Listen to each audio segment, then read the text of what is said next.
fast when no one's observing. You have to act when the threat is unnerving. So little hope, it tempted and by despair. It's the end of your rope and you're all out of prayers. That's when we need refusal, surrender, refuse. When the world leads, we have to defend her, defend. We have to defend her.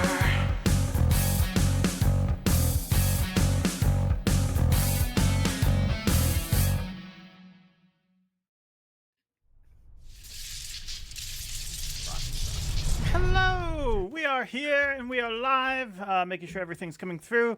We are here and we are live with Phandelver, Defenders of Phandelver, episode 8. We are so excited to be here today. We have a lot of awesome stuff to go into. We're jumping into a combat that is pretty crazy. So that's what we're going to be jumping into very soon. But before that, we have a few announcements. One moment, let me just make sure I get this. There we go. Okay, get some music going. All right. So announcements. First things first. Thank you for all tuning in. We have been nominated for Crit Awards. We are actually been nominated for Best Upcoming Twitch Channel for this whole channel, Best Series for Fears and Fortunes, Best Lyrical Song of the Year for the Fears and Fortunes intro, and Best Player, Howdy Love Darlin, got the nomination for that, which was absolutely well-deserved. She is fantastic in Fears and Fortunes. And yeah, we're really excited for her, and we would love it if you guys could vote for us. If you scan that QR code on the screen, that will get you to the page where you can vote. All you need to do is put in your email and then go through the pages, and those 4 categories are what we're hoping to get votes for. This is the last week of voting, so now if I'm reminding you now, this might be your last chance, so please go ahead and do that. We'd really appreciate it, and when you're done, we'll still be here streaming. Okay, other stuff. Of course, our intro song, if you guys like that, is on Spotify. You can follow that QR code to go check that out, and you can add it to your playlist. And it's absolutely awesome. Made by Arcane Anthems, who did an amazing job on it. They have also been nominated for a Crit Award. Technically, we're competing with them, but I'm excited for next year because I think this one's going to be nominated. And if so, that would mean both of us would get the award for it, which would be really cool. So yeah, what else? Oh boy, I have fan art to show you.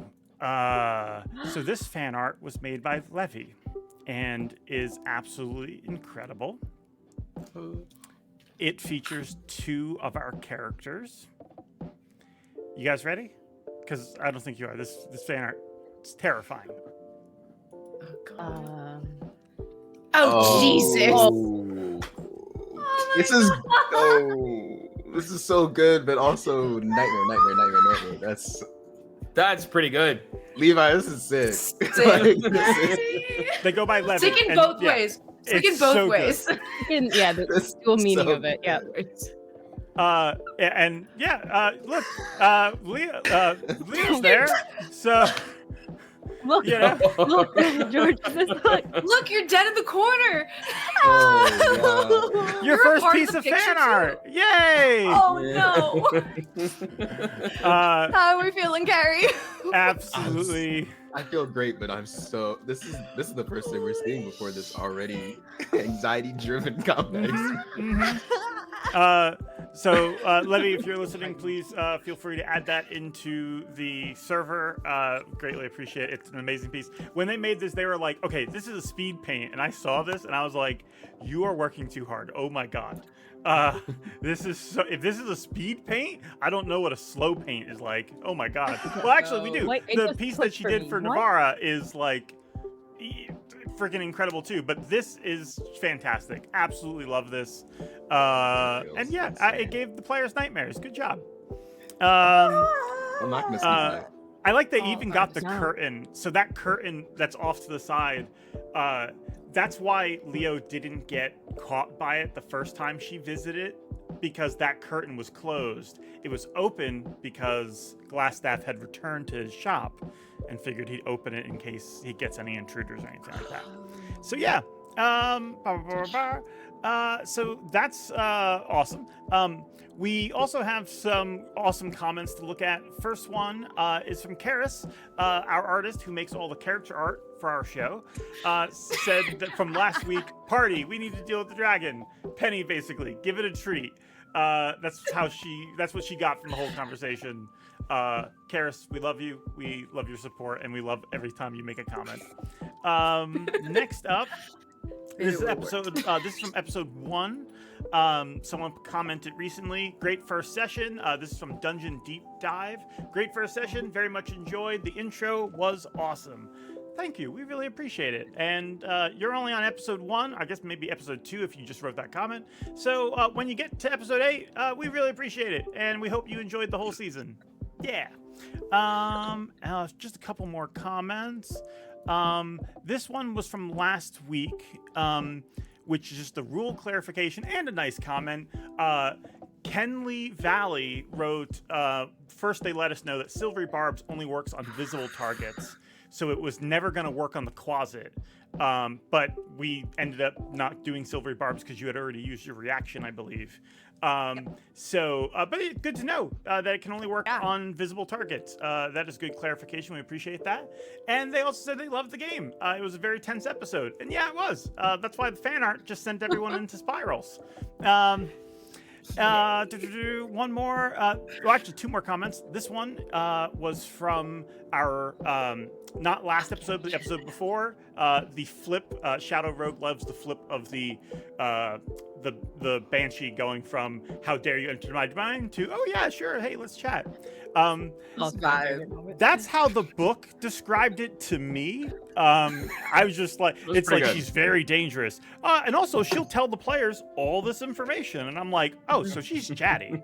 Like, how is she telling them all this? Anyway. I just saw the comic panel in my head of like us being like, we're going to die, to like, oh, okay. Oh, this what is do we do nice. now? Yeah. The like the anime sweat drop as like, it's, yeah.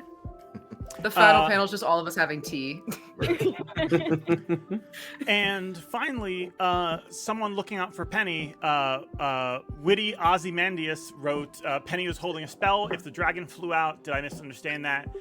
So that should be the case before the breath weapon. You are absolutely right. Part of me moving forward was 1, did not remember that. 2, we wanted to end the episode on a little bit of a moment of tension. So we, had the dragon fly up. So the dragon's flying up. It is planning to use its breath. That's what's about to happen. But yes, Penny does have an reaction. And that is where we are going to jump in to our combat today. Yay. Oh, God. Okay, combat music going. Okay, combat music going, and let's get us, there we go. Here we are, back on the scene. So, last we left off, the dragon had flown up and is now on this rooftop, getting ready to breathe poisonous fumes down on Alu and Navara, who are here. Over in the back is Valandor, who tried to make a shot on the dragon and retreat it. Inside this little building is what was the zombie's name? Snuggles, Mr. Snuggles. I think it's Mr. Snuggles, yeah. Yeah, Snuggles is inside the tower. It. Snuggles so far is the only one to have done damage to this dragon. Leo's down here had already used both of their second level spell slots on Shatter. The first one worked. The roof is half destroyed. It will cave in if it receives an equal amount of damage. Unfortunately, her second Shatter did not do enough damage to get past the damage threshold on the roof. And then here is Penny. Penny, would you like to react? You did have a held action. Yes, and I have an ult. Okay. Is that how we want to start things? Obliterate the dragon. I had a question because I didn't know. Yeah. Penny used her ult back in the Goblin Cave. Is anyone actually like? Who had like a visual on me at that moment? No don't think anybody one. did. No one. Yeah. Fine. No one. Does anyone have a visual on me Leo would've- now? I think everybody- God, Do no. I? Definitely Leo, possibly Valandor. I'm gonna say Leo and Valandor have visual on you. Okay, that doesn't matter. I want to know for like clarification about who is aware of what's going on. I'm gonna Let's go. ult and use the beefed up spell of Mind Sliver for Mind Spike on this thing to try and shoot it. Okay. Just Go. the- I believe it has to make a save. Yes, it does. What do you owe me? You owe me wisdom. Wisdom. Okay, Yes. let's see. Please don't make it. That is a big success. Oh, by the way, for folks watching, we do have some issues with our dice roller today. So players, roll your dice. They might not show up on screen, but that's okay. Just call them out. So yeah, it does make the save with 21. It will still take half damage. Go ahead and roll Still half. 10d6. Yay. As Penny unleashes her ult. Roll the dice. There we go. Unleashes her ult. Penny, you, in this moment, with the dragon being up so high, this fury comes over you, and you actually unleash this psionic power, which it feels like it's blossoming from you, straight through your back, as you develop these large wings that form of just flowing psionic energy. And as you are focusing on this mind sliver, you feel it resisting. And this sort of, I don't know if it's rage or it's like a fight or flight response really kicks in. And in that moment, you both flight as you leap up into the air, getting you up 60 feet. Oh god, I'm Ariel. Yep, 60 feet. There we go. Flying up to the dragon. And with that, you do your mind sliver. Go ahead and roll the damage on that. I rolled a 43. 43. So it's going to take 22 of that. I've It never takes flown before, 22. right? You then feel this splitting pain in your hand as your hand reaches for the dragon, sort of like to try to make this mind sliver do its full effect. You grab onto the dragon's tail, and as you do, you feel this sharp pain in your hand, your left hand, as it feels like something broke, maybe? And I would like you to roll, because this is also your ult, I would like you to roll 8d8. Okay. Question, George. Can Navarre and Alu see Penny flying in the sky right now? You do. Yeah. Okay. This is so uncoordinated. 38. 38. It will do, so 38. Okay. All right. So good news. That's your reaction. So good news is the dragon's health bar is almost at half. Let me just lower that a little bit. There we go. Okay. Dragon's health bar is almost at half. Bad news is it's still very much alive as Penny grabs onto its tail. Leo, from below, you see this gush of red blood come from the dragon's tail, as it looks like Penny's like grabbing onto it, and it like tries to shake her off, and her wings are like trying to like keep her there. And with that, the dragon's breath attack will now go into effect. The dragon breathes out this plume of green smoke down on you guys. As it does, I would like, what is the save for that? That is going to be a con save from Alu and Navara. For their reaction, though, like, could they protect? Could they intercept Alu's attack? I don't believe you can intercept this. But like the damage, if they don't make the save, right? Can they do that? I don't think you would want to. Got it. If the damage is enough, it could kill you outright. Got it. Cool. So con save, you said? Yeah, con save. Got it. Please. Okay, I got 16 total. 13 got a plus 3. And you got a what? 15. What'd you say, Navarre? 15? 15. Okay. The DC was 14. You both did make it. However, you're still going to take half damage. I've been holding my breath. Okay. That was one making moment. free. Okay. Oh God. My heart is so beating that is so gonna be- fast right now. I'm so anxious. I am so anxious right now. Oh, it's so many my dice. hey, That yo. is going to be 40 poison damage. You each take 20. Oh, God. Easy. So Anyone have got poison it. resistance? Got it. Light work, no reaction. Light Yeah. work. Okay, that is the dragon's turn. So you guys are still alive. That's good. That brings us to Navarre. Oh man. I need a second to breathe. 1 second. And as you take that second, Leo, as you saw the smoke overcome them, you see both Alu and Navarre, and for a moment, your memory flashes into your mind of the dream you had the night before, of your friends choking and struggling to breathe. You Did it again. Oh my god.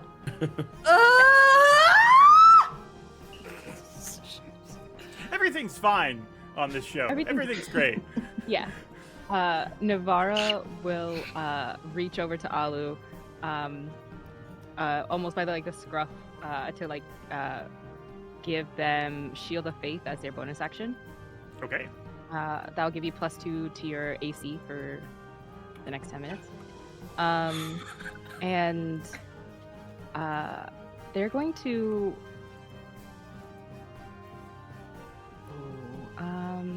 What would be good here? They go inside the house to lure the dragon back in.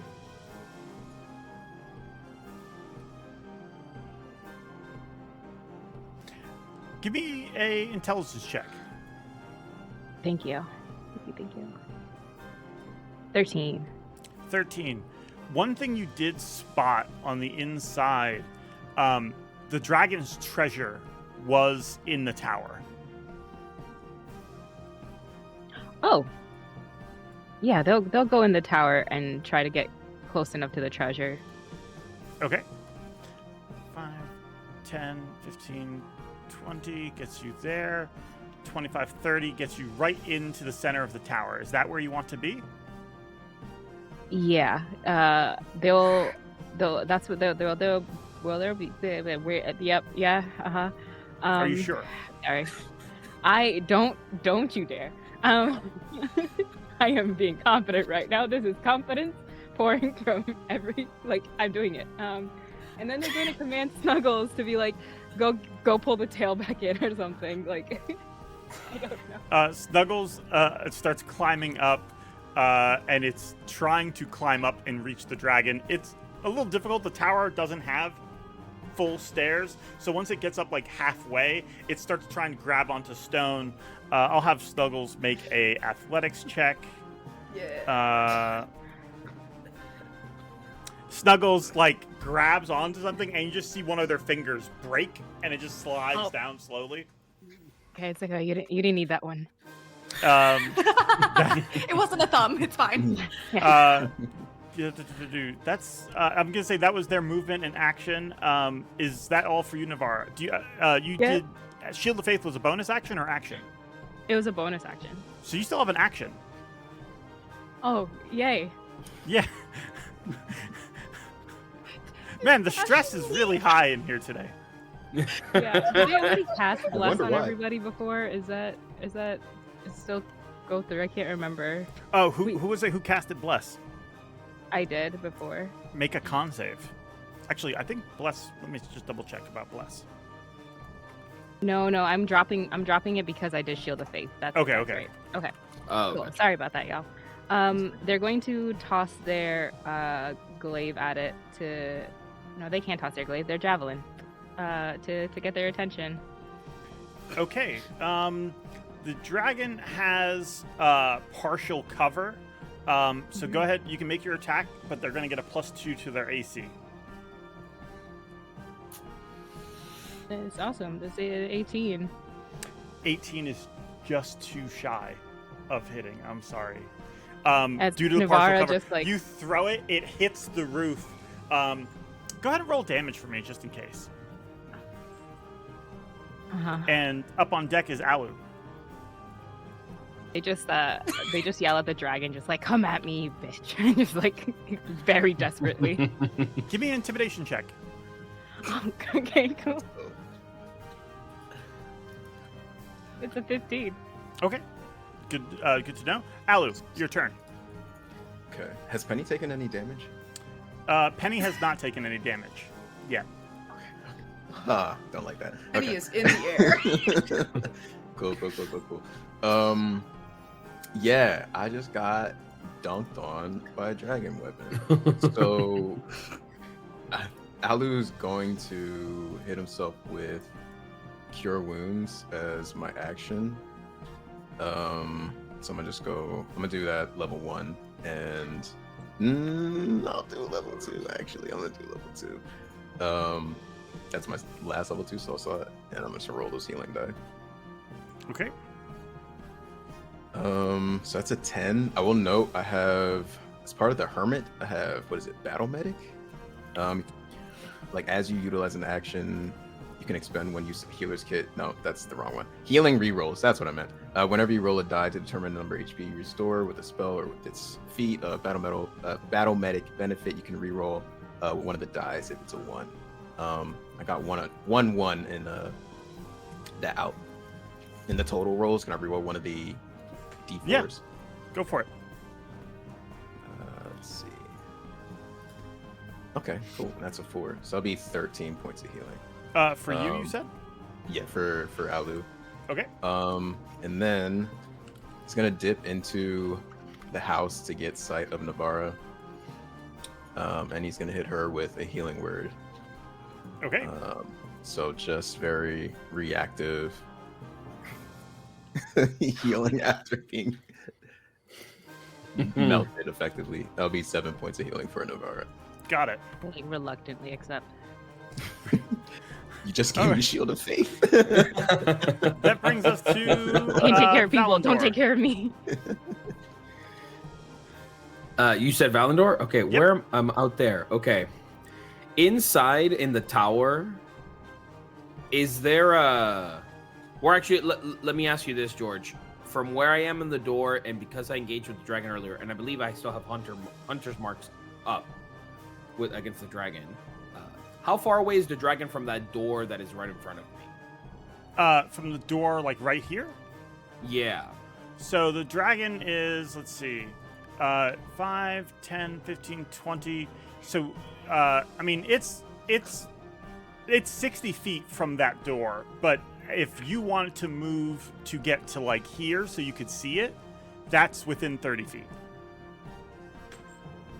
Well, nah, I was going to try to do something, but I don't know if that's... What is it you're trying to do? work. Well, I was trying to see if I engaged with the dragon as like a passing thing, where then I jumped out of a hole in the tower out the opposite way. So it's like, I want to attack this thing and then immediately leave the building. But I think what I will do is... Well, 25 feet gets you here. That allows you to attack, and then you would have 5 feet of movement to dip back inside.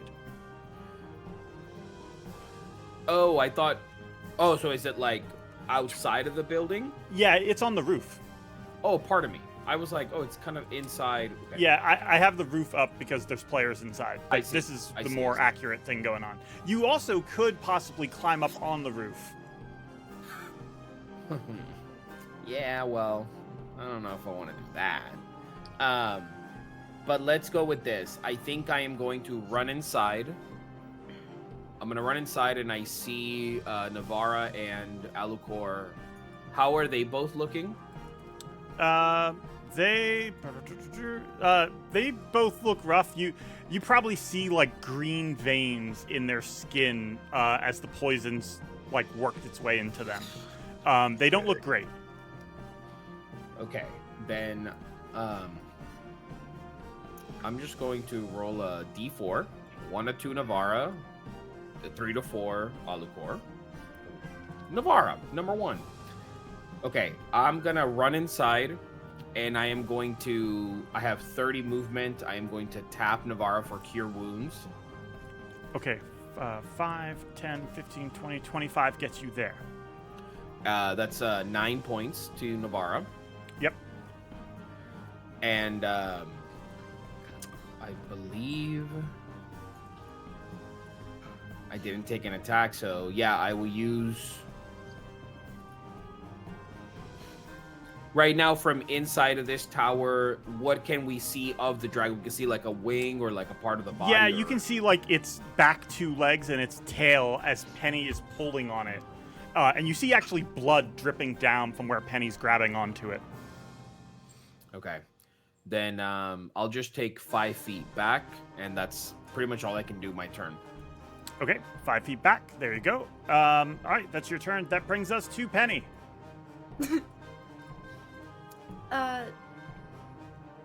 Penny has shown a brief moment of confidence, yay.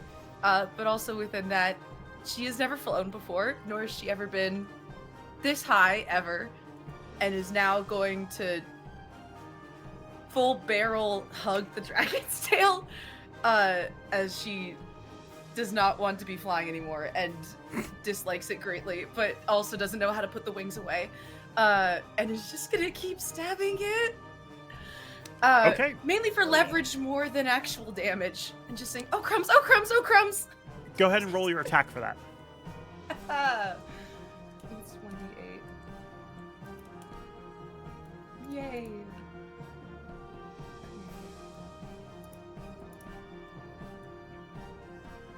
Okay, 5 piercing. You Just roll to attack back. first.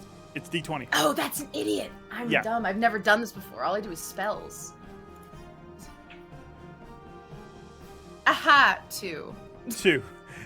As like this fear comes over, you like grab onto it, and with like your hand that's like throbbing with pain, you keep trying to like stab it.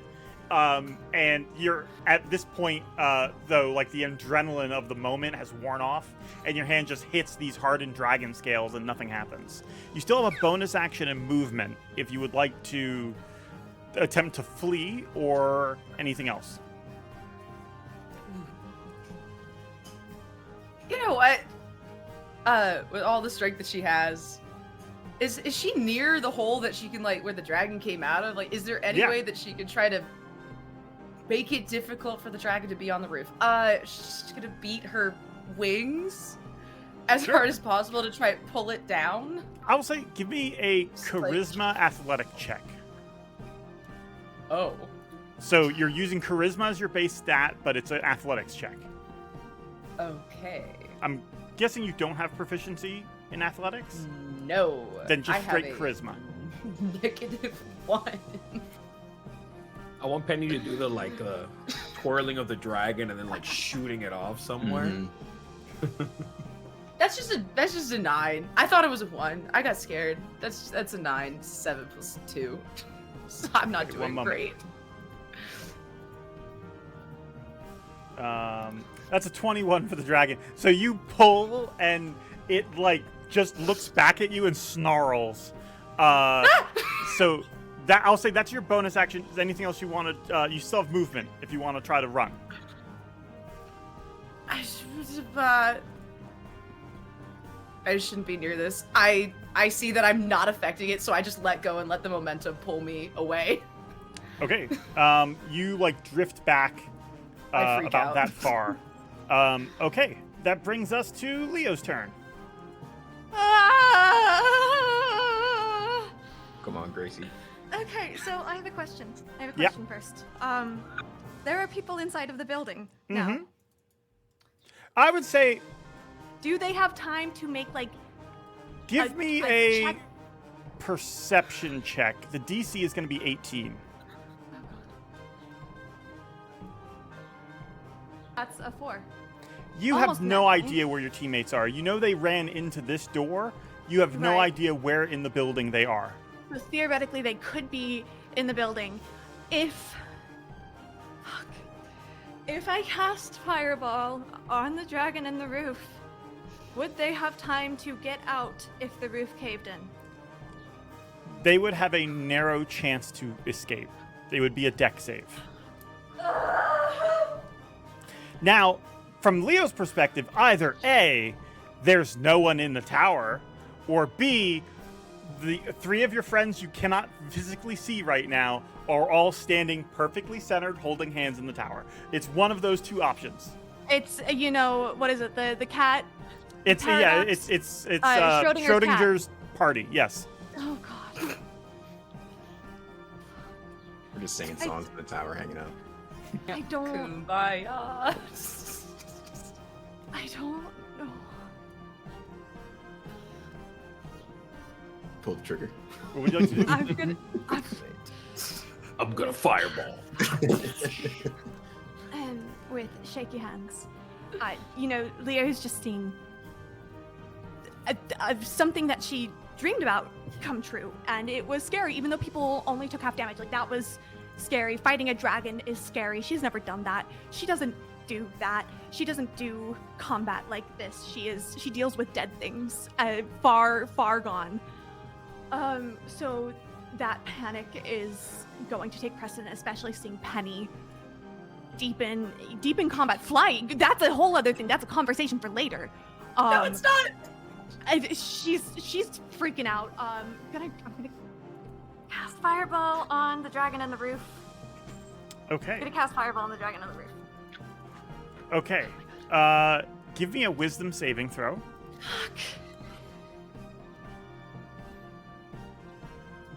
Fuck. 8. You attempt to do this, you are terrified and you keep second guessing yourself as you reach up and there's the fear of one, massive ball of fire.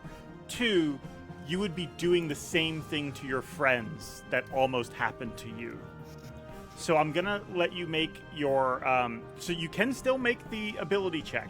So you're gonna have to make an Arcana check to cast Fireball. I believe the DC is 13, but you're doing so at disadvantage.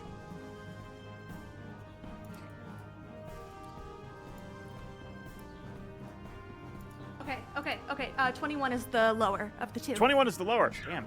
Okay, you cast Fireball. Go ahead and roll damage for that. Okay. And the dragon will have to make a deck save. 4, 5, 6, 7, 8. That is a nat 1 for the dragon's deck save. Let's fucking go. Just double checking. Fine. It has no legendary resistances. Okay, so what was the Actually, a damage? terrible set of rolls. 25 fire damage 25 fire damage. in a The- 20-foot radius sphere. Yep. You guys see a massive explosion. Inside Valandor and Navarre, you see a flash of light and then flames rip through the roof as the roof is not just collapsing, but it is now being projected by the fireball down towards you. I would like both of you to make deck saves for me. Can I? Is there anywhere where I could see a window into the tower? Unfortunately not. No. Okay. Wait, do I not have to make one? No, you don't. You're in the house over here. Oh, okay. Cool. Cool. Good luck, y'all. Look. Ooh. Oh my god. What you made guys the same get? Roll? It's We deck made the saves from same both of roll. you. What'd you get? We both got 9. Oh no. Okay. The dragon also has to make a deck save. They get to do this one at advantage. great. Due to I them thought being they on rolled a top nat of the roof. 1. No. They took the full fireball.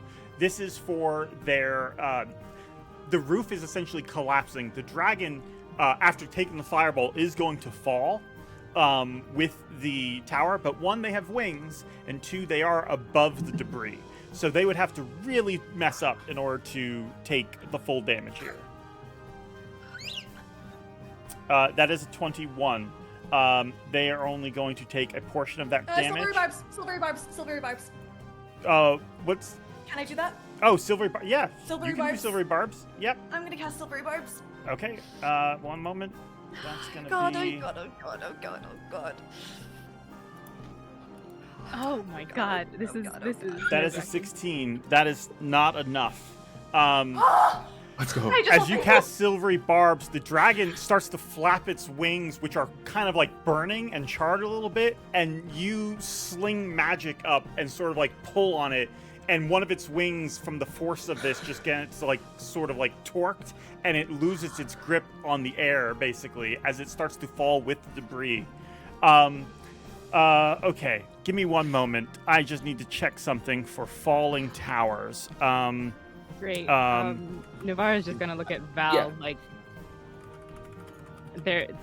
Oh my god, they just have fear in their face and they're trying to like push you, but I'm guessing like that's like where they're at. Just like push you out of here.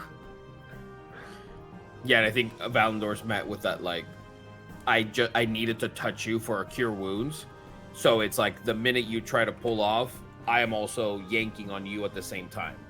Yep, that feels right. Okay, give me one moment. Let's see. I think All right, I have to roll the damage for roof this tower falls. coming down. That's going to be 1, 2, 3, 4. That's 4d10. That is going to be 22 bludgeoning damage to both Navarra and Valandor, as well as the dragon. Nice. Dragon collapses down into the tower. Go ahead and are you both up? No, I had exactly 22. Oh, I had 21. okay. So that's going to be down and down. All right, you guys see this tower. The debris coming in, the dragon losing its grip as its wings are like knocked out from under it, and it's on fire. It screams as it collapses into the tower, and this massive plume of smoke erupts out of it from all the debris. That brings us to the dragon's turn. The dragon, let's see. The dragon is going to fuck this, and it leaps up and it's going to start flying as fast as it can, which, let me just double check its speed. Its speed is 80. So you watch as the dragon flaps up as it gets out of the rubble, and it books it 160 feet away. So out of there. Punk bitch. You guys are out of combat, essentially. I would like death saves from Navarra and Valandor. I think Valandor has advantage. Running inside. Penny, come Yeah, on! Is that Yeah. a fly? I alight on the tree. Yeah, sure. Drops. Yeah, Alu's sprinting over. Sprint in as sick fast as I can. Jesus. 18. Okay, 11. Okay, 18 and 11. Good. You're both alive. All right, what would you guys like to do? Alu, you said you're sprinting over to them? Yeah, Alu's running over to both Valandor and Navarra. I like dragging them to like bring them close together and getting out a healer's kit and just starting to try to stabilize folks. Can I assist in that? Absolutely. Just gonna Um, rest and kneel down. we won't have to roll for the medicine check because of hermit and battle medic stuff, but if I'm able to like go to each one by one and then try to stabilize them. Okay. So you said you don't have to roll for it? Not All right, with I the need another battle medic. death save from Navarra then. It's an 11. Okay, you're fine. Alu gets Valandor up, comes to you eventually, gets you up. I'll say that you guys can take a minute here, and you would both be essentially at 1 HP as you are pulled from the rubble. Nice. Navarra, if they were still gripping on Valandor after the heal, they're just like pulls at them like, "You fool!" God damn. You are just as foolish, Navarra.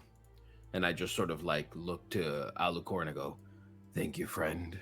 And then as I begin to get up, I'll still extend my hand out to Navarra and be like, but luckily we have this guy. Anytime. They roll their eyes, but they still nod to Alucor for thank you. But they will immediately like grab the arm of Val and like pull up. Alu just like nods his head knowingly, like Navarre didn't want him to see that. It's like, I get it. It's fine.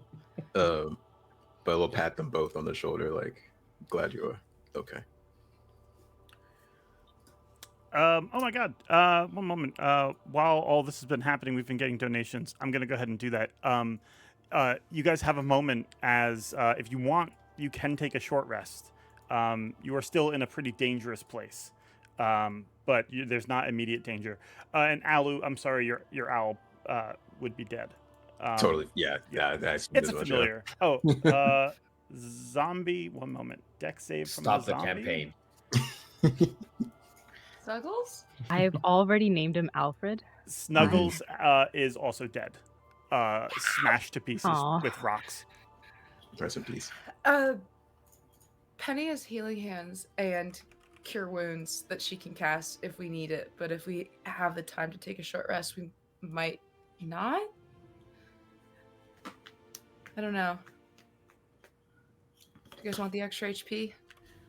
I can take a short rest. That should Thank be you, good. Stranger, for the anonymous donation for Alucor. Alucor, you have a full ult bar, by the way. Thank you. I already See missed that art? Snuggles.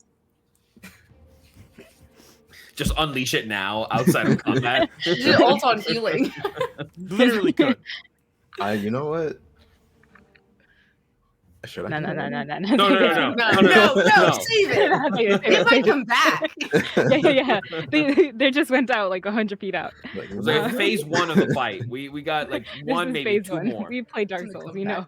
that's why the Yeah, dragon it's flew like- away. He knew he was gonna ult. He was just like, let me get out of here. Actually. Yep. His ult bar's up there too. Yeah, So the yeah. book I got actually ulted by says Bad. dragon Another one. flees if reduced to 30 HP. So Mm. you guys did it. It wasn't going to be a fight to the death, but I mean, it wasn't going to be a fight for the death for the dragon. It could have been a fight to the death for but you we guys. had to get them to 30 HP. Is that what you said? Yes. Holy shit. And it had how much HP does this thing? It had 136. So you had to do 106 damage to it in order to make it flee. Shout out Um, to Penny because that was the chunk. Yeah, that she yeah, took that's out. Penny. Yeah. Goodness. That would be the first thing. Well, when they get up, they'll kind of not march, but just straight towards Penny. Just you were flying. Penny has not made eye contact with anyone. Are you still flying? Penny hasn't made eye contact, and Penny, how would you have your hands positioned? Behind my back, up my sleeves. I've done like the this thing, but like in the back. Behind, yeah. No one can see my fingers. I'm just going to walk were you over and flying? pull her into a hug while she's talking. Okay. Do you grab Penny, N- pull her into nothing. a hug? Just roll a d20 for me, Leo. Oh god. Oh god. 15? You hug her and you sense her like she's very tight, and you feel her arms like tense up as you grab onto her.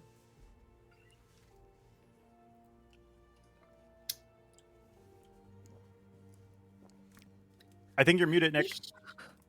No, stop talking. No. Oh, Can Navarra see this like tension? yes.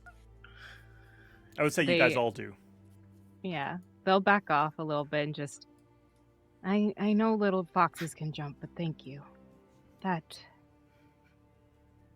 really. Well, it was almost the end of me, but that. None of us could have done that. I don't have further questions, and they'll just like back off. Penny gives. He just kind of nods at you, still not making eye contact. breaks from Leo's hug and just kind of gets in a corner of the room, back to the wall, and just kind of stands there thinking about something. She's not really in the mood for talking at this moment.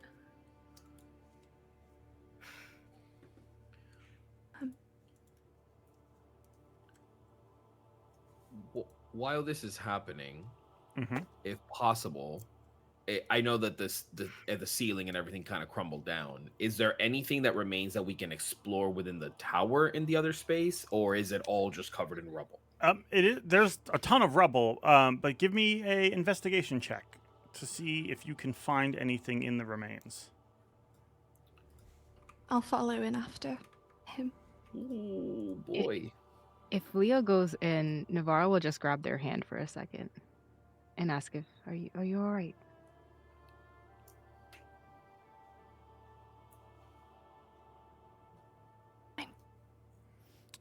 What'd you get, Valandor? It's a natural 1. Okay. Go ahead and give me a investigation check, Leo, as well.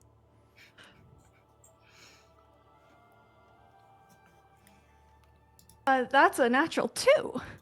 Oh, back at it again. We're back. Anything that was in this tower, it's gone. Shit. Fuck. You do find 1 gold piece, though, Valandor. Hey, win Nice. to win.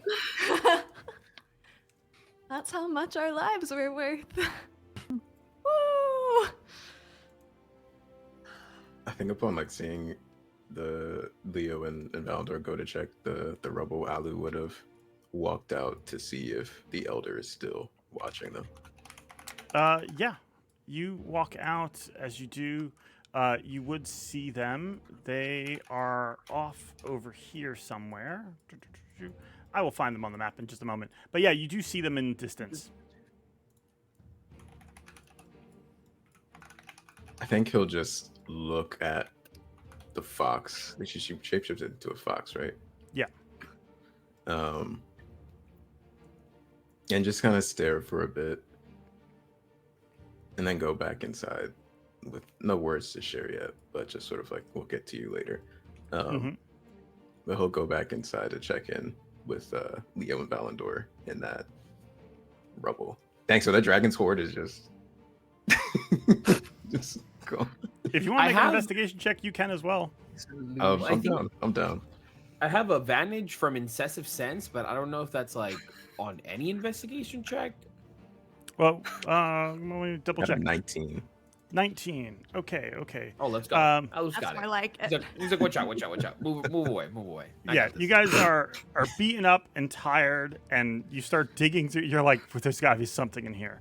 With a 19, you find a broken potion of healing. So that's gone. You found a bent short sword. And you do find what looks like a belt pouch that would have been really nice, but it's been torn to pieces. You find 5 more gold pieces and leather armor that seemingly looks pristine. Hell yeah. Okay. Yeah, I'll just pocket that and just put it in the pack. Okay. You can add +1 leather armor to your inventory. Roger that. So is this whole room just like It's rubble just and debris. ashes? Yeah. Okay. Is it still like smoldering at all, or is it just like No, the Okay. force of the explosion, I mean, like, most of the roof was, like, shingles and stuff like that, so the force of the explosion ripped it apart. There's some, like, beams that maybe are, like, singed, but, like, nothing's, like, blazing. Cool.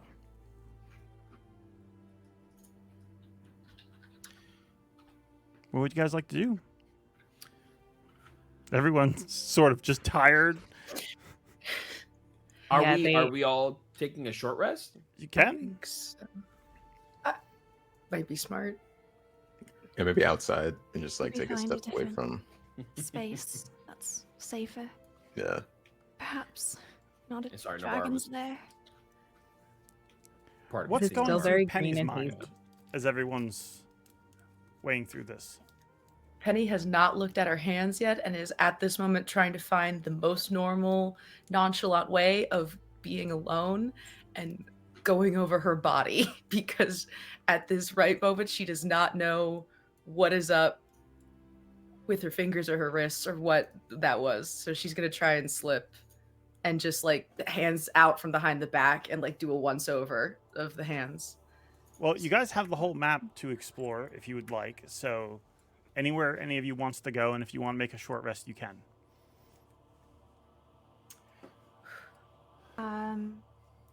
All right, have we established? I just need a memory refresh. Have we established any homes that are safe at the moment? That are Right empty now, and this safe? one down here is safe. Okay. These 3 are safe. Beyond that, you don't know anything else about the village. Okay.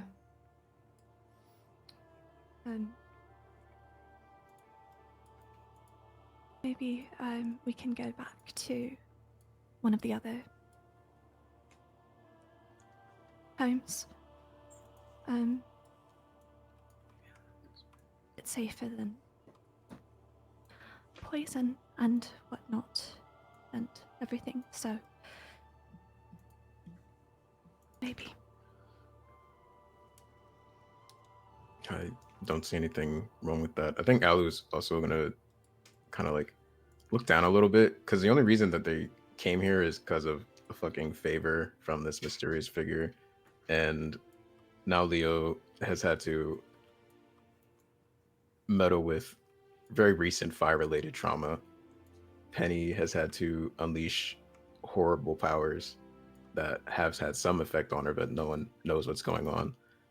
He saw Valandor and Navarre go down. He's kind of like, I'm gonna go check in with the elder. Please rest. Please take what time you need, friends. I'm sorry we even had to come here. No, but she can wait, right? She can sit on that roof all day if she wants to. That's honestly chiefly my problem with her. I have words, questions. Okay. Well, stay here then. Okay, you guys go and head into this cottage then, where there are still some cultist bodies, but you know, it's better than just sitting outside. Alu, are you still trying to find the druid, or are you gonna stay with your friends? I think he tried to find the druid. Okay, give me a Uh, moment. Yeah, Navarra would follow. Okay. Honestly, I think Valandor as well, but if Navarre and Alucor go, then I'll sort of split the difference and I'll stay behind, but I would like to go up to like a higher point to keep an eye on the dragon, if I could potentially see it anywhere. Okay, yeah, one moment. Where did... I lost the druid token. 1 second. I have no idea where it is on this map. That's all She right. rolled a nat 20 on that stealth check. Yeah. Just gotta find a stone We're not cold finding fox her. sword. Come on. We're not finding her. She's behind one of the curtains, but you can still see her feet on the bottom. But we just don't see it. You're heavy breathing. One of Glassstaff's curtains are here too. Yeah. There she is. Yeah, I just put her there. I was so proud of myself. Like, where's Waldo? Like, how we get it? There she is. So as the rest of you all rest, go ahead and roll for short rest. Actually, everybody can do that. But yeah, you eventually, as you guys walk outside, you see Redoth in her human form again, sort of expectingly watching as you guys approach.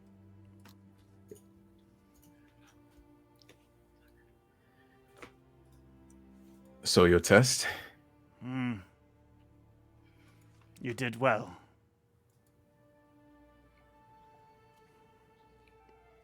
That's it. Well, Were you expecting something more? think Owl just has like a scowl on his face. And Navarro will probably see this too. Yeah, Navarra has like a smile, like, wow, wow. Will you give us support or not? I, of course, intend to honor our agreement. I can't help but notice you chose to deal with this through the means of flame again.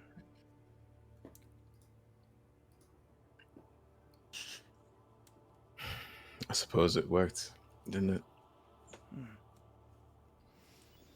Dangerous path, that of fire. But an agreement is... we did have one, so... you can find Cragmaw Castle. It's south, and she gives you like sort of like the rough area. It won't. She explains it won't be hard to find. The majority of the castle has already crumbled. There's only about one story of it left, but you'll see it. It stands out from the rest of the trees.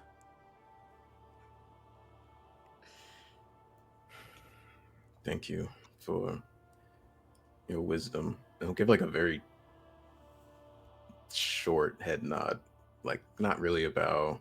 It was not really respectful. It was just very shallow. Were you just going to let us die? Were you just going to watch? Was that all it was going to be? I would highly depend on the valor you displayed. As I said, you have proven to be as much of a threat to this forest as things like that dragon, or even these goblin bands you seek. I would not have cried for your loss.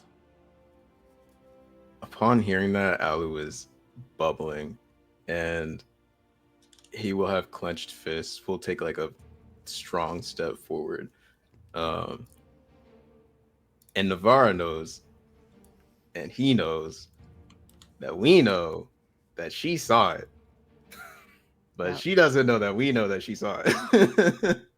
And I think it could be against his better judgment that he would be about to say that if Navarra wants to stop him. Yeah, Navarro will put their glaive like in front and then hold their hand or like their arm. And with like a very gritted like smile.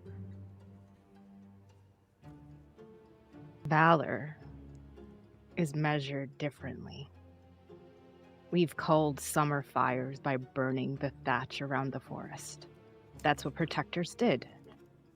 We used fire to stop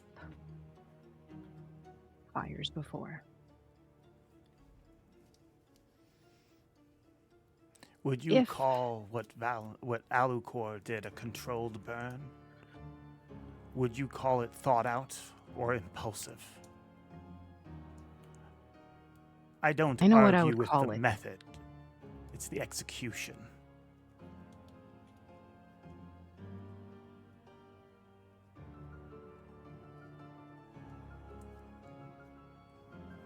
Method, impulsive. I don't know.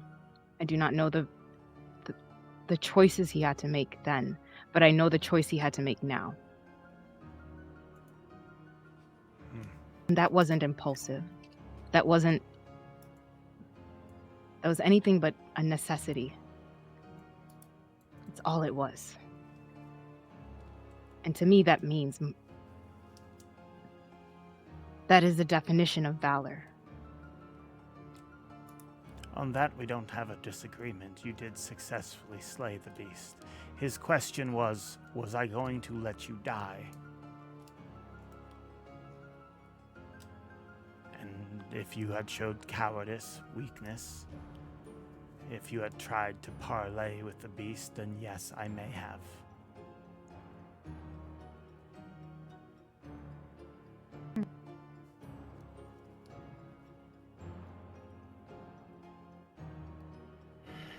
Have you stared into the face of something, dear elder, and questioned your choices too? She gets very close to you, uncomfortably close, and stares into your face. Have you?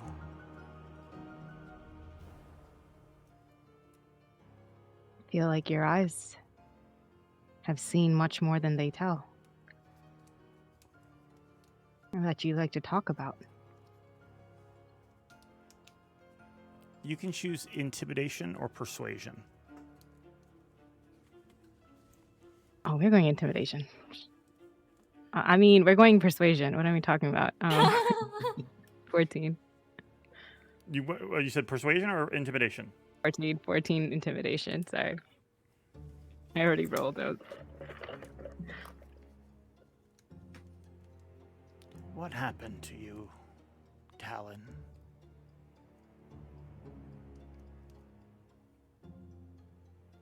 They're gonna, I'm guessing that Navarro is pretty tall, taller than the elder, so they're gonna just lean down, eye to the elder. People lied to me.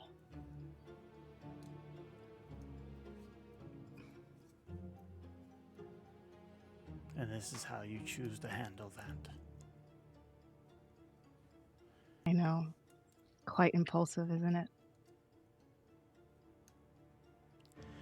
You have the information you sought. I wish you both well on your journeys. No, you don't. She, as walking away, stops and glares at you. And then just continues on her path. I think Ali will turn away as well. And start to walk off.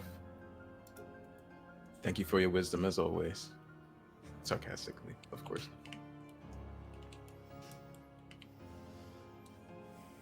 I'll stop, nod to Navarra. Thank you for catching me.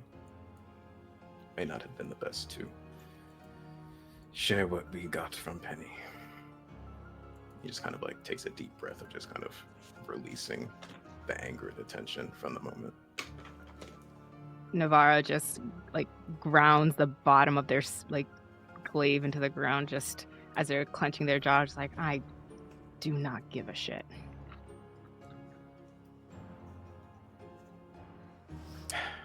At that moment, one moment, as Navarra is fuming and Alucor is also likewise not exactly thrilled with the conversation they just had.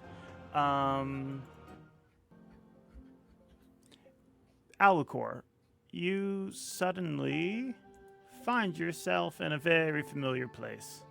I've been kidnapped. Yes! Hot lady! Yes!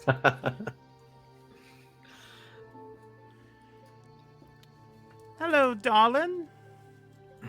You did Darling, absolutely little dudes. splendid with those cultists. Thank you so much. Alu is just still reeling from the previous conversation. Is not going to meet this levity. Yeah, you're sitting across from her now. Tone shift. I thought, honestly, spectacular job. And to think you followed that up by fighting a dragon. Not something I needed you to do, but I appreciate it. Yes. So that's favor 1 completed, yes. Yes, it is. I was thinking, since you did such an amazing job, favor 2 really ought to be something for you. I lean in a little bit. What do you mean? Well, I figured it's good to keep your employees happy. So, favor number 2. I've been watching your journey so far.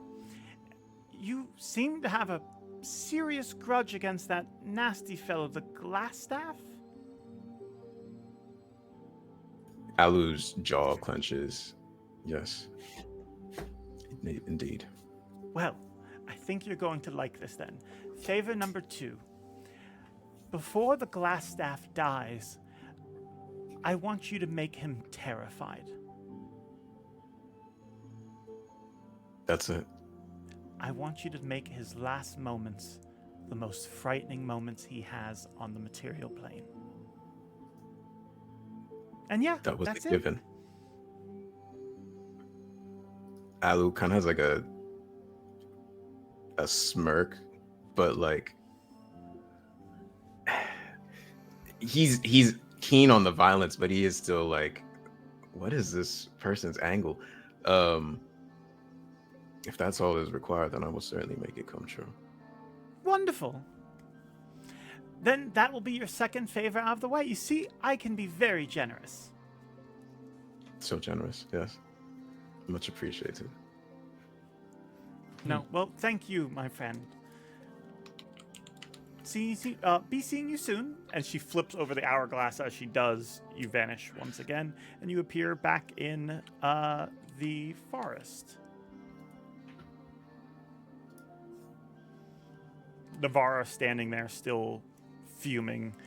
Inside the cabin, what about the rest of you?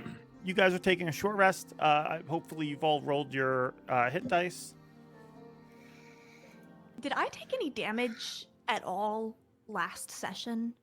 No, I don't think so. Okay. I just wanted to double check because I didn't have anything marked down from last session, spells or anything. So I just, I wanted to roll in case I was actually on 1 HP and I didn't know. Nope, they were mostly beating up your friends. Awesome, love that. Cool, great.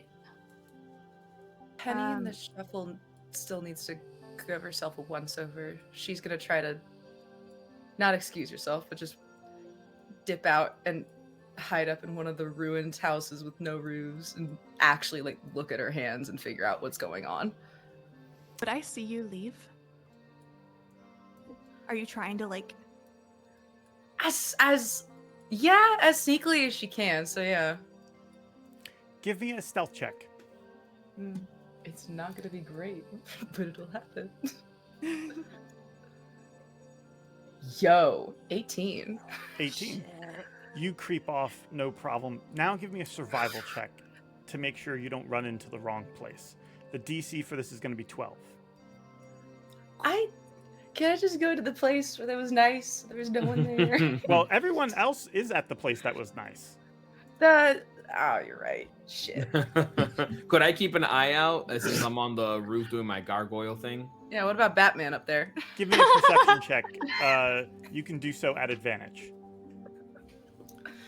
Can I also roll a perception to see if I Sure. notice her leaving? Yours is It's a gonna flat be... roll. I'll roll my survival. I rolled a 16 on survival. You're fine. I got a 13. Same. I'm moseying on out. Nice. You both lose track of Penny. As Penny, you find yourself here. Nope, not there. One moment. Sexy lady! No! She opens the door to that room. She's actually just right there. Wrong room. Sorry. You Sorry, find this yourself is... here. Bye. There are some corpses of zombies that you guys killed earlier scattered about the room, but you're able to like shut the door and have a moment of privacy in here. Yes. Me and my bodies. I'd pull the same mood. Just huddle up in some corner, sit down, fully take like my hands out of my sleeves again, and try to like actually think about what I just went through and what brought that on. You look at your hands. Your hands, just one of your hands, your left hand is still throbbing, and you look at it, and the thing that's growing off of that hand doesn't look human. But as you glance at it, you like think about moving your fingers, and for a moment it doesn't move. As you like think like make a fist, make a fist, make a fist, nothing happens. And that's almost reassuring, but then when you stop thinking about it, you just casually make a fist and you see that the finger moves.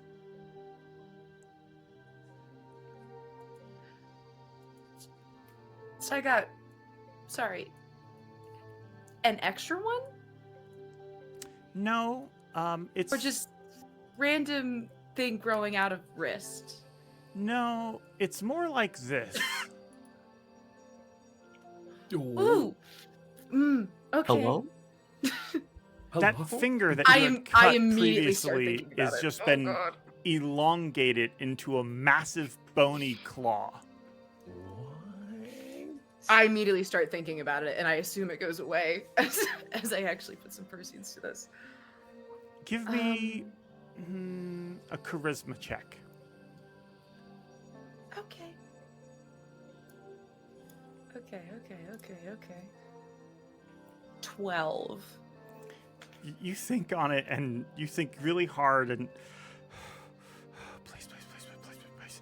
And as you think long and hard, it eventually does go away.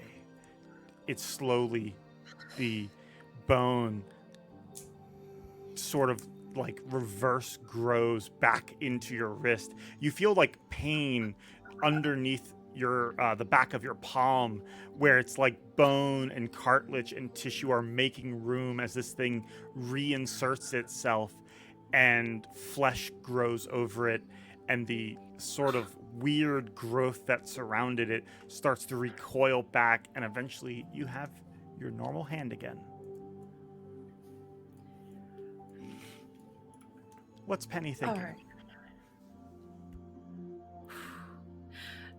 I don't think that Penny has really thought very hard about why she can blow up goblins' heads or why she can fix herself when she cuts something. And she's a little bit been doing that on purpose because she doesn't really want to know what's going on. But she was hoping that she was just magic or something, or I don't know. It was great. You were a wizard or something. You know, it's just magic. Yeah, but and this now, isn't magic. No. I think she was almost happy with the growth that she's shown with her powers, because it was all in her head, and she could make people think bad thoughts or talk to them, and that was cool.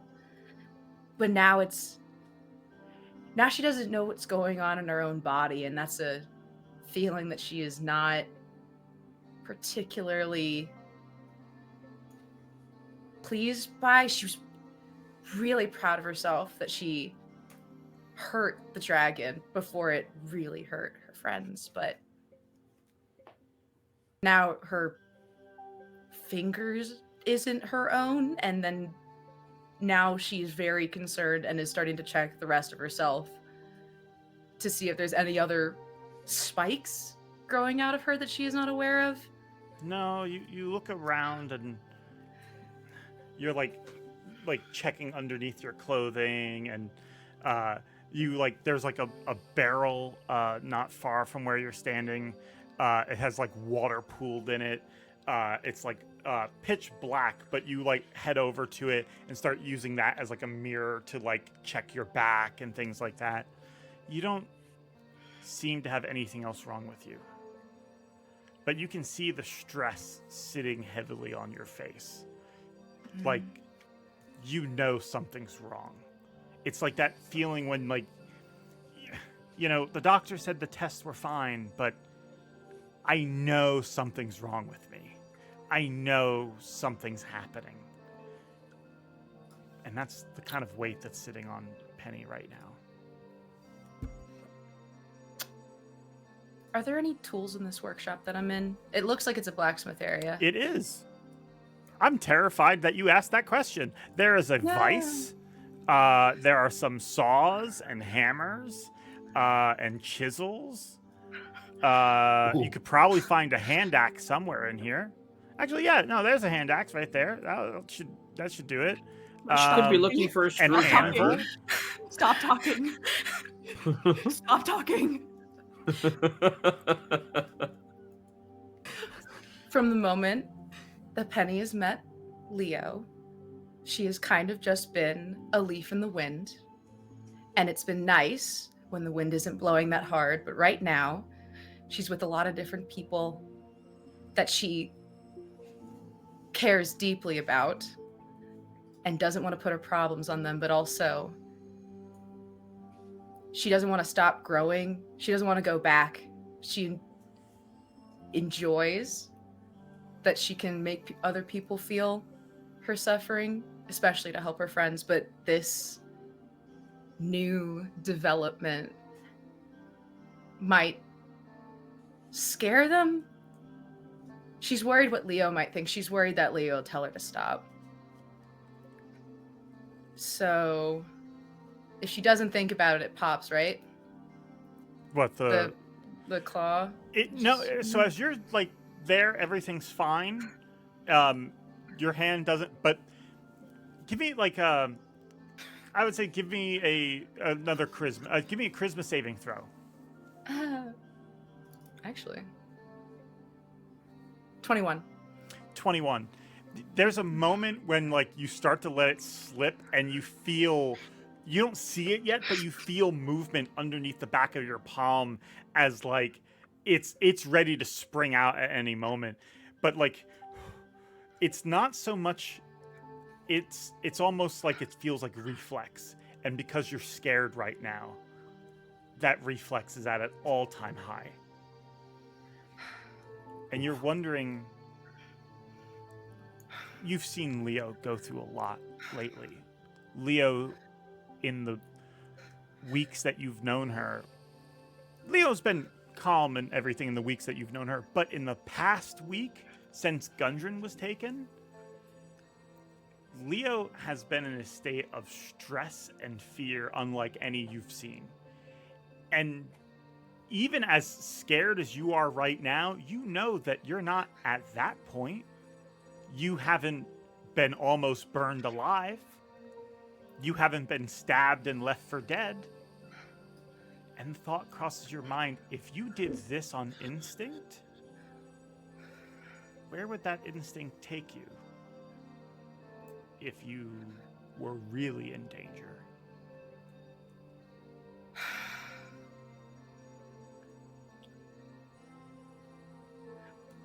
Penny's gonna pick up a chisel. Content warning, everybody, for self-harm. I'm guessing that's where we're going. Do you want to describe what happens, or you don't have to do any rolls? Would you like to describe what happens, or would you like me to describe it?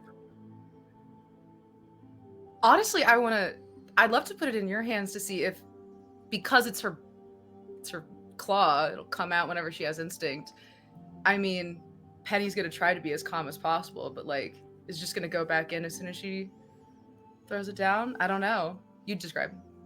Yeah, you know you have control over it, but the anxiety of not having control of it, the possibility of not having control, like your breath starts to get shallow, you start breathing heavily, and as you do, you feel it, and it's almost like, self-fulfilling prophecy. The fear that it's gonna do it just accelerates the process, and quickly enough, once again, this blade comes out of your hand.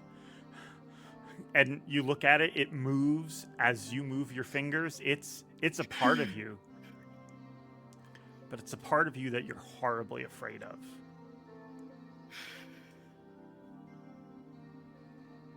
Penny, you put your hand on the table. You grab a chisel. And you realize you're not going to be able to hit it in. So you end up like getting like a vise together to like barely hold the chisel, but that way it's like sort of like sitting on your hand, but it's not held tight. If you hit it with enough force, it'll go. So your hand's like partly under the vise with this chisel there. You lift up a mallet. You bring it slamming down. I need you to make a con save. No kidding. 15 total. You feel this intense pain as you hear something crack in your finger. You bite back the pain. You try your best not to cry or scream. There's like just a single tear coming down your eye. You lift up the hammer again, bring it down again, make another con save.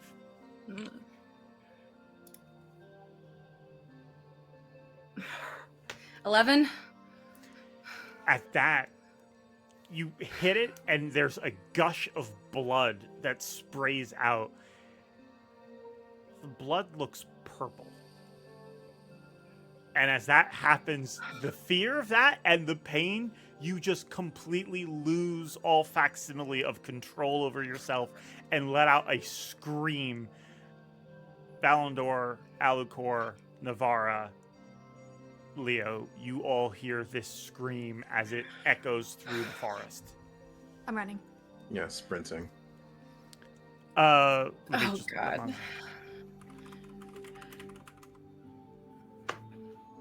Penny drops the chisel, looks frantically around. Did you get it off all the way, or is it still attached? It's still attached. Holy shit. Dang. You guys all come running. Maz, if you can hear us, we should be good. Yeah. You guys all come running, and you find Penny. You see Penny... You remember seeing the dragon was bleeding, and when you see Penny now, you see that they are covered in... They're covered in blood. Like, you see that their one arm is, like, covered in dragon's blood. She has sort of been, like, keeping that under her sleeve. But now you see there's, like, this, like, purplish liquid, like, gushing from her hand as she's, like, grabbing her fingers. Give me a charisma save, Penny. 5. It, like, as people start running and you see Leo open the door and you hear the rest of them on their way, you keep thinking, but, like, the blade just stays there, permanently ready to defend you, and you try to will it away and you can't. How does Leo see you when she walks in? I'm obviously covered in blood, but just kind of putting hands underneath again, inside the sleeves, not actually really hiding what's going on, but making a very bad attempt to. Leo busts in, takes a look at the situation. Do alarms go off at all about, like, this is weird? I need a moment with Penny alone? From From that's my up knowledge- to you. I'm not even sure how to process this from your guys' perspective. Yeah. Good luck for all of you. Oh my god. No, she sprints in. Penny? Oh my god. Not talking. I'm gonna step in and close the door behind me. Just a second. It's okay. She's okay. It's okay. Penny. It's okay. It's okay. It's okay. It's okay. Talk to me.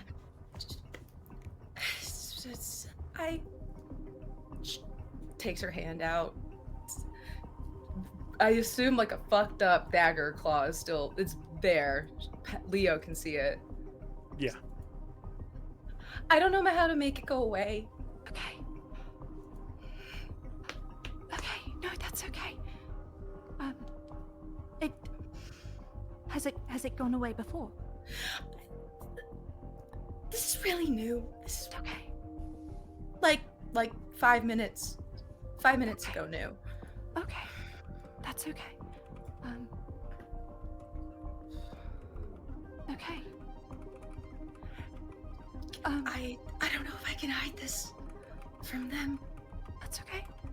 Okay. Is that why you were here?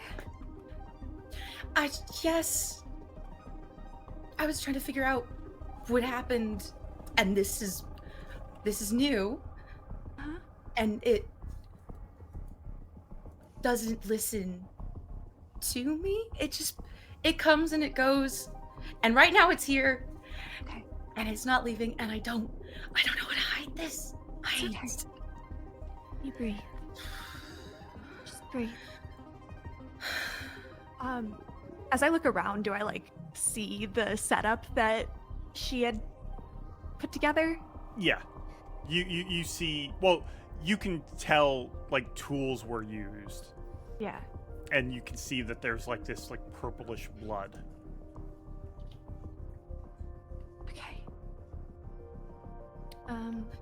I would like to cast Detect Magic in here. You cast Detect Magic. I bring Penny in for a hug. Penny goes. At this It's point, okay. she's looking for comfort. It's okay. It's okay. As she hugs you, you feel like the sharpness of that claw, like against your back. It's not hurting you, but like you can feel it. And you scan over the room with Detect Magic. You see nothing of magic in here. You, like, after you embrace Penny, you pull back, looking at her. There's no magic in her. Looking Stop down in at your her face. hand, there's no magic in her hand. Okay. We'll figure it out. Yeah? Yeah. We're okay. We've seen weirder. We just fought a dragon. You just fought a dragon. Yeah. We're okay.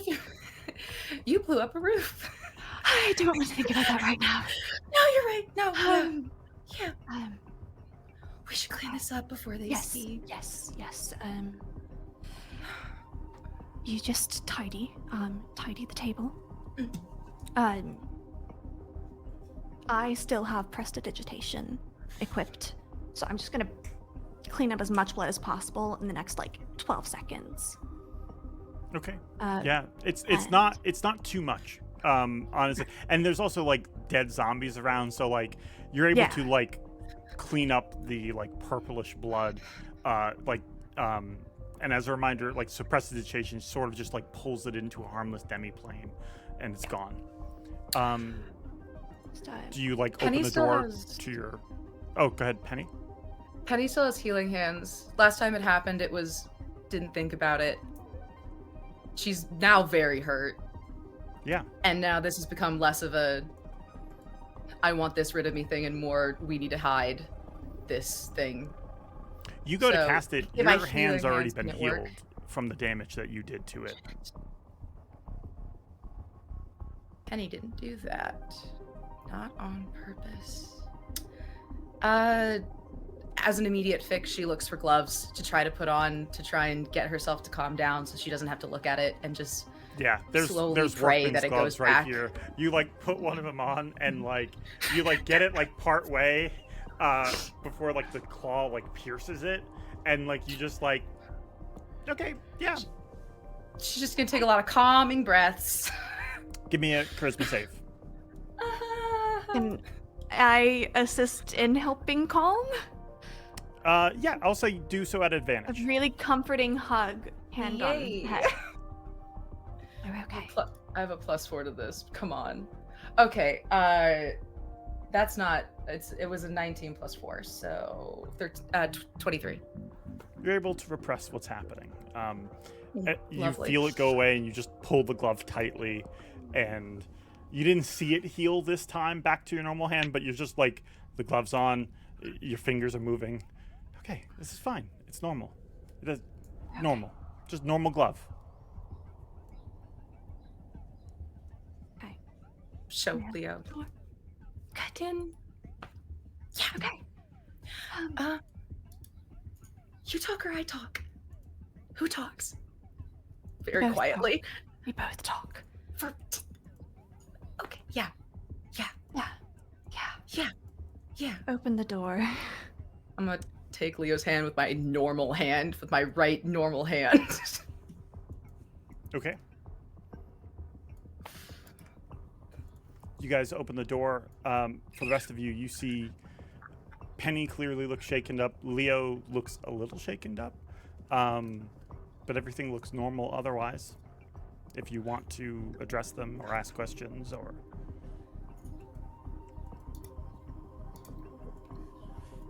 We're okay.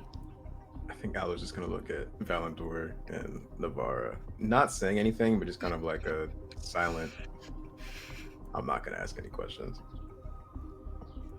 I was gonna say not to be overtly intrusive, but would you say that on the roof of this place that they were in, was it a completely intact roof? Their roof was mostly intact. Yes. Okay, then yeah. Then I would say that as much as my Batman art gargoyle skills would allow me, I probably would have just have gone down to the ground and been right next to Alucor and Navarra, and then just sort of, it's hard to see my eyes sort of like dart and perceive, but it is this thing where like I'm taking very specific notes of the dynamic between Leo and Penny, whereas in one time I sort of perceived it as a very caring thing, now becomes kind of a, is there a necessity in this relationship? Is there a delicate balance that must always be maintained? Give me an insight. Okay. That's a really good question. Yeah. Shit. That's a 21. Quick, Gracie, we have to talk. we need to say something. Gracie, in another corner. You still see that feeling of like compassion and love and support for each other, but you see in both of them like a fear, and you can see like Penny looks like she's afraid to make eye contact,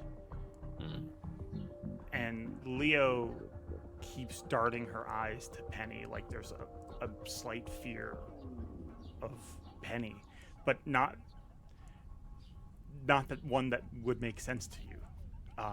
Something definitely strange is happening, but.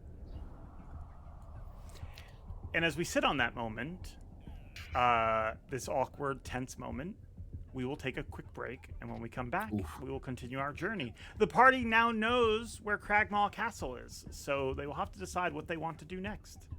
Don't go anywhere. We'll be back in just 10 minutes, and when we do, we will continue our journey. All right, be right back.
return. The party stands in the middle of Thundertree.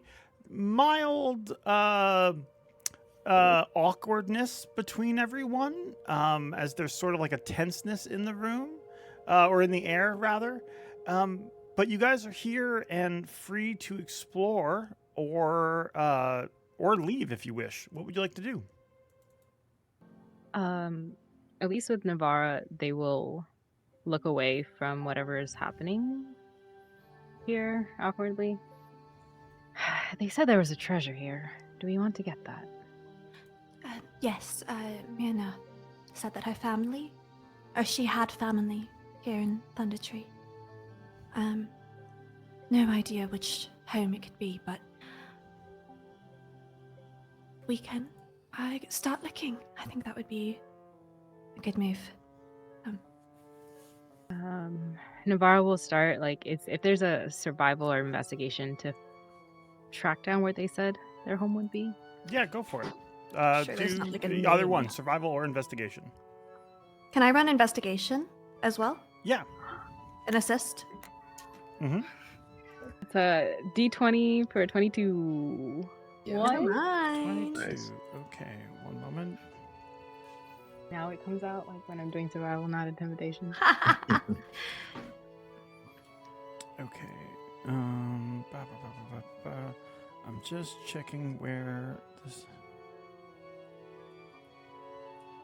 Okay. Yeah, you guys are able to find. Moving through the village, you encounter more zombies. You encounter more, sort of like aberrant growths of the trees. There's these blights that have started to spread, like twig blights and needle blights. But we're gonna skip past that because honestly, that combat would still be trivial to all of you. So you clear through a few of these cottages. You do manage to find a chest filled with, underneath one of the floorboards of the college, you find a chest filled with 1,400 copper pieces, 160 silver, and 90 gold pieces. 1,400 copper? Yep. And then 90 silver? 160 silver and then 90 gold. Silver, 90 gold. Perfect. Thank you. Mm-hmm. I'll split that up later. Um, Is this her home, we're assuming? That's a home. Or the I'm family just home. double checking what hers is again. Where you guys save them. Okay, yeah.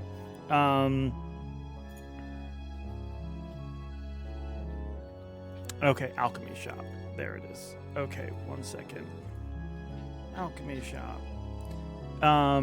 Yeah, you do find in this like old alchemy shop that's been like rotted away.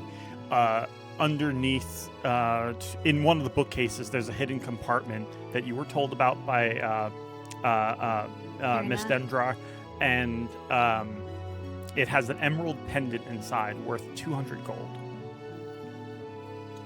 Okay. Not magical, I'm assuming. Nope, no, not Okay. magical. Would I still have detect magic up for how long was I before people like we opened the door and everything? How long? We're out of could I have combat, the so 10 minutes? I'll let you use it a little bit more. What are you trying to look for? Just along our path because it's a radius of 30 feet. If I detect anything, I just as we're walking, not like going out of my way because I don't have any reason to assume there's something else. Just casually going along. Yeah, you do find in as you like do that, you go back to the tower that you guys were at, and looking through the rubble another time with detect magic on, you do find two things: a scroll of lightning bolt, a scroll of misty step, and a battle axe that was not harmed at all in the collapse. In fact, Does it looks it have- pristine. Magic. Yeah, there's runes on it that spell out the word hue, in Dwarvish. H-E-W. H-E-W, not H-E-B. Dwarf. Oh, like the axe. action. Say what? Hewn something. Yeah, it's an axe. I don't know though. Cute. Okay. And I'm going off on a limb and assuming it's just a +1 or something. Unless It's it has actually, a you can score. just search for hue in D&D Beyond. Beautiful. Just to make sure, if there's a school of magic associated with it. Cool. Thank you. We'll take a look at this. And I apologize. Last time you guys killed the cultist, I told you that you found like a little bit of gold. Looking through their bodies, now that everything's safe and done with, you find 6 amethysts worth 50 gold each, and one of them has a potion of flying. That's a lot. That's Yeah. a penny. I missed I've it the run first time. out. My bad. Flying. And 6 sapphires? 6 amethysts worth 50 gold. 6 amethyst. 50 gold each or 50 gold total? 50 gold each. Perfect. We have gotten so much loot, it has gone past my page. yeah. Hell yeah. With that, is there anything else you guys want to do in this village? At least while they're walking around. Leo could see this. They're kind of stopping, Navarro stopping in front of cottages that look like they would have like small home, like family homes. And they're just staring, like wistfully. And just seeing how the burnt stuff is going down. So they're not really helping a lot in categorizing or anything. So while you're like, all right, this is this much, everything like that, Navarro's just kind of using, like staring off into the distance at it. Bara? Yeah. Are you okay?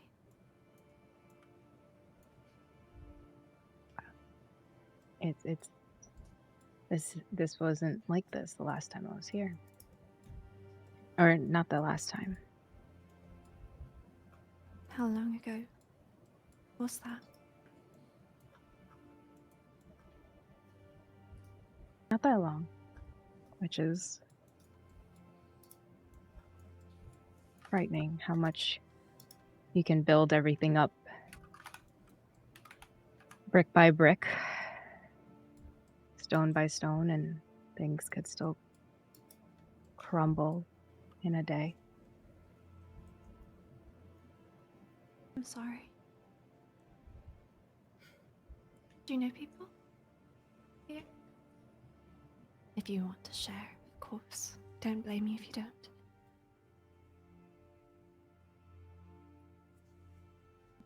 If there is a spot, George, that they would have gone to, where would that be? That's a very good question. There is a spot. It is underneath this statue.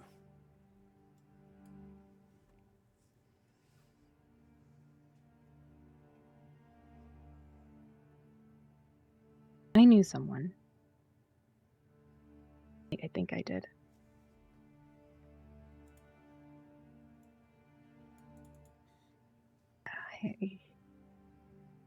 He was one with the quick smile, the one who always would catch me with my stern face and walk past me, catch me just angrily looking, and then turn back around to look at me and try to get me to smile.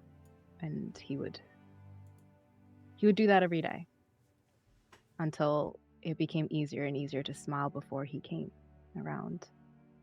And suddenly I would catch myself smiling at the mention of his name. Oh, that's... And they'll just look up at the statue, just...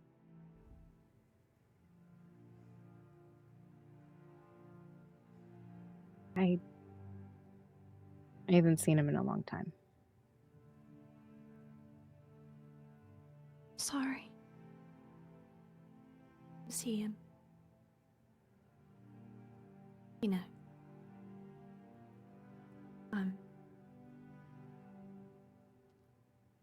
Still here? Not in Thundertree, that is. I know what you're asking. I had. Did Leo also see the vision? Or not the vision, the memory? Yeah, they From did, right? episode 2? Yeah. Yeah.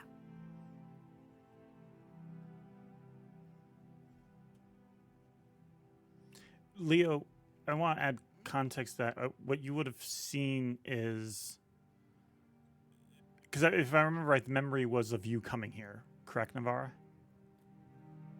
From The memory episode that 2? they shared was of them leaving their post. Yeah. You left your post to come here, and if you reflect on that memory, Leo, you see that smile that Navarra was talking about, the smile before you see someone. And yeah, Navarra, here around this statue, they used to work fairly often. They were trying to help this place rebuild. And it wasn't like thriving. There wasn't a lot of people here. It was still a ruin like it is today. But they were cleansing the grounds, getting rid of these zombies, getting rid of these blights. The dragon moving in has undone a lot of that, but they were making progress until suddenly they're gone. They were good at that. Kind of like how Penny is with knots and knitting and dog. They would find little things to fix and connect and put things together, and it's just all shattered. And no, I hope not. I hope not to your question. I hope they're just still missing. This is the last place I saw them.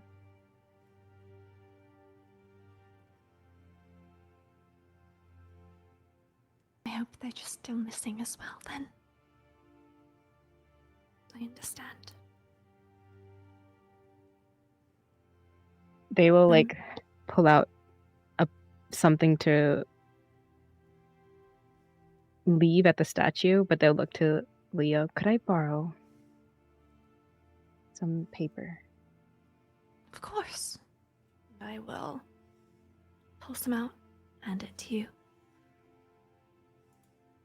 They'll write like a little note. If this is a place that they would come around, George, is there anything that Navarra could do to investigate the statue or Yeah, this go ahead and area? give me an investigation check.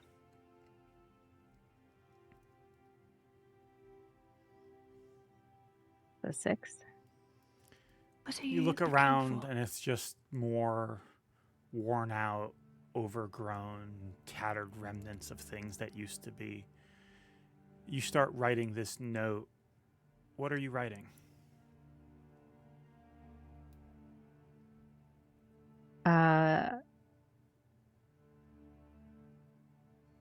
You can give me the gist of it. You don't have to say word for word. They would send, it's like code word for each other when they would send notes to each other. So it's pretty much like, I've been here looking for you.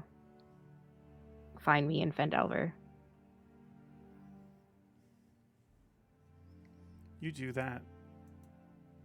Where do you want to put the note? Where the statue is holding the spear in its hand. You start I doing may. that. Leo, give me a passive perception. So just let me know what your passive perception is. 12. 12. You start doing that, and as you do, Leo, only because you haven't been here before, your eyes are sort of wandering, and as Navarra is like trying to jam this note in the hand with the spear, there's not really like room for it though. Like it looks like a crevice that might be big enough, but there's not quite. And then you look over and you see this notice board, and you notice that there's one piece of parchment on it that looks rather. A lot of this is stuff that's been here for ages, but there's a piece of parchment on it that looks like it's newer. Like maybe Navi. a month old. Navi. Mhm. Look. I point out the parchment on the notice board.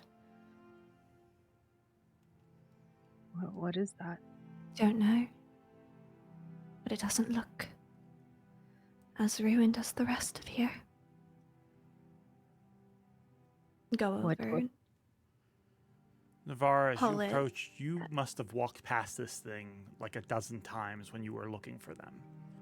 But you've seen this notice board with its worn out, weathered papers. You've always just sort of looked over it, looked past it. It's just sort of blended into the scenery. But as Leo pointed out to you, see that there is a note that does look newer. Its ink is been weathered a bit since it was last left here, but you can still make it out. And it's a letter that reads something along the lines of, "Dearest Navi, I've been summoned to head south to assist some friends, a group of paladins. They're facing some kind of blight down south. I'll return at my nearest convenience."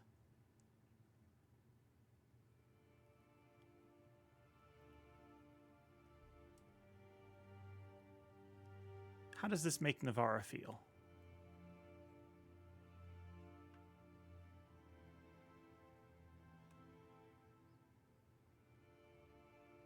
How long has it been? How long has it been? It's been about a month.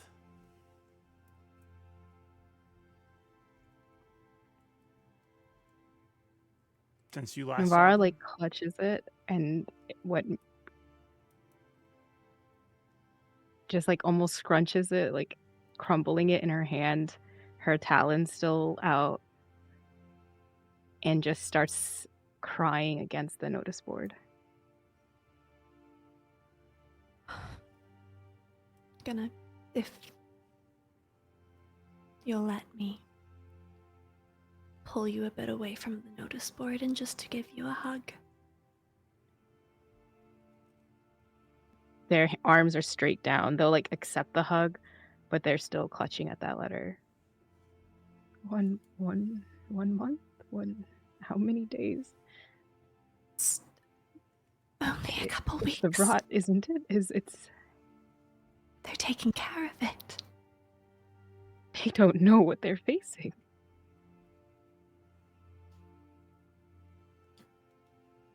Is there anything, this is a long shot, is there anything I would know of curses like that, blights, things that could provide even a shred of solace?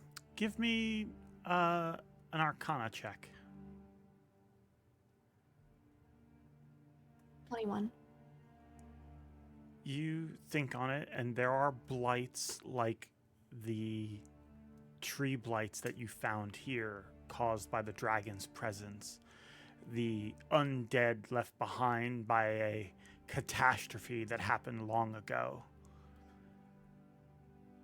But then the words of the note about it being south of here and a group of paladins heading there.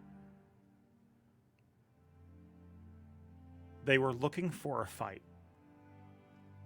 And you start thinking about some of the stuff you guys have seen. And you start wondering what kind of blight they may have been facing as you think about what Penny's been going through. Navi, you saw the blight, right? Did you? No. No. No way. Okay.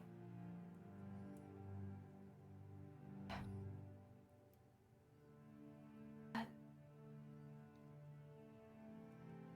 There's been a lot happening all around Phandelver. And it may be more related than we once thought. If we can try and... Are the mountains southward? Where we Yes. need to go south? Okay, okay. They went south, remember? Navi, where are we going? South. They like look up just as it clicks, and like there's this like tear streaming, but then they like scratch the notice board of like south.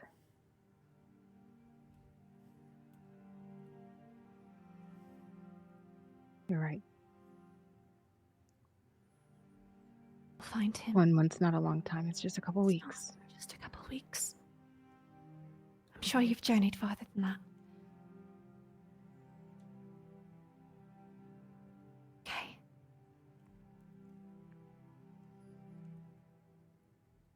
Okay. Their face shows that they haven't. And so they're trying to, but they agree and they hold on to your hand. Okay. And they'll take the letter, George, and store it. You store it. I'm assuming that's everything for you guys in Thundertree. Are you guys ready to leave? If I could, like, while that was happening, after like folks have been looting, I think the word control would have been ringing in Alu's words from Redroth. He would have stormed off to the dragon's lair where its corruption, I guess, had been seeping around the tower, and would have just been lighting it on fire, thinking about that idea of control, calling a rot, mumbling to himself, control, fucking control, you saw it, you fucking saw it. And he's just using control flame, cutting the vines. If I could, if Give me a survival idea. check. Okay, I'll say with control flame, it's at advantage. cool. But if you roll low on both of them, so help me. Okay, the first one's a 5. The second one is a 13. 13. You're like angry and you're burning this rot, and you hear twig blights that you find in like a bush scream out with like these loud screeches as they burst into flames as you move the flames in their direction. And for a moment, as you're just angry, like, you know, like it was controlled, I knew what I was doing. For a moment, the fire spreads faster and further than you intended. And then you have to suddenly like pull yourself back. Okay, wait a minute. And like start reeling the flames back, setting less fire, starting to put some of them out. And then I guess the question would be, does Alu have second thoughts about his feelings, or does he double down and think, see, I have it under control? There was a moment of pause as he lost control and saw it ream off. But there is an understanding that two things can be true at once. This is true. And You he guys, will nod in acknowledgement. Yeah. you guys head in the wagon, leaving a smoldering Thundertree behind you as the blight-infected areas now remain charred. You guys ride in the wagon. Valandor, you're contemplating the state of all of your friends. Penny, with this emotional turmoil they seem to be carrying. Alu, with this sort of new determination. Leo, with more fears than she started off with when you met her. And Navara, you're sitting there with this feeling of under the surface of whatever thoughts you're having. You can decide whether these thoughts come to the front of mind or if you give in to these thoughts. But the thoughts come to you of how much time you wasted looking for them. Had they just put this note anywhere else other than a board covered in old, meaningless notes, you could have helped the Grove. You could have kept your oath. You could still be there among the druids.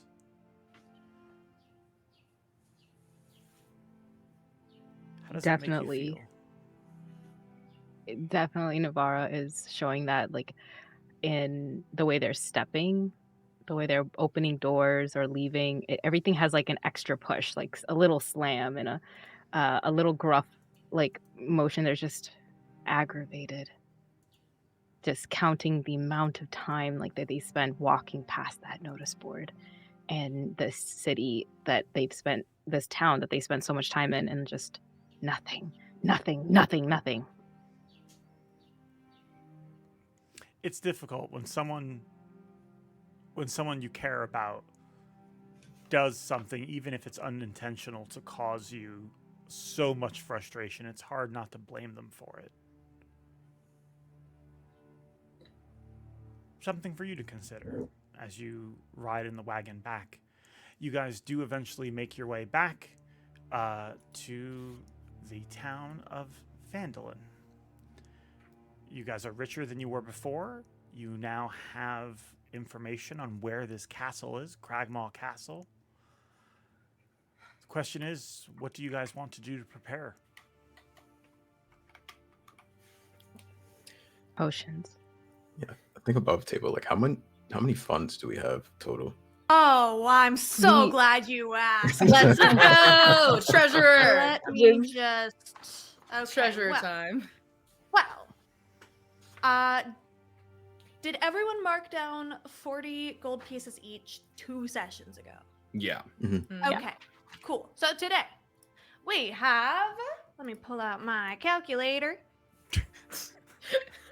We have. I may have given them too much loot. Nope. No, No. we're good. Everyone gets Nah, dude, it's already canon. 280 copper pieces. 280 copper. Got it. Hell yeah. Like, we're Everyone adding this gets- now, or this is what we have? Well, this is you. I'm writing it down. Okay, okay. Like just separating. If you want to add it, you can. If not, refer to. Please add me. it now. I need to add it now or I will But forget. I would recommend adding it now. Yep. Everyone gets 32 silver pieces. 32 silver.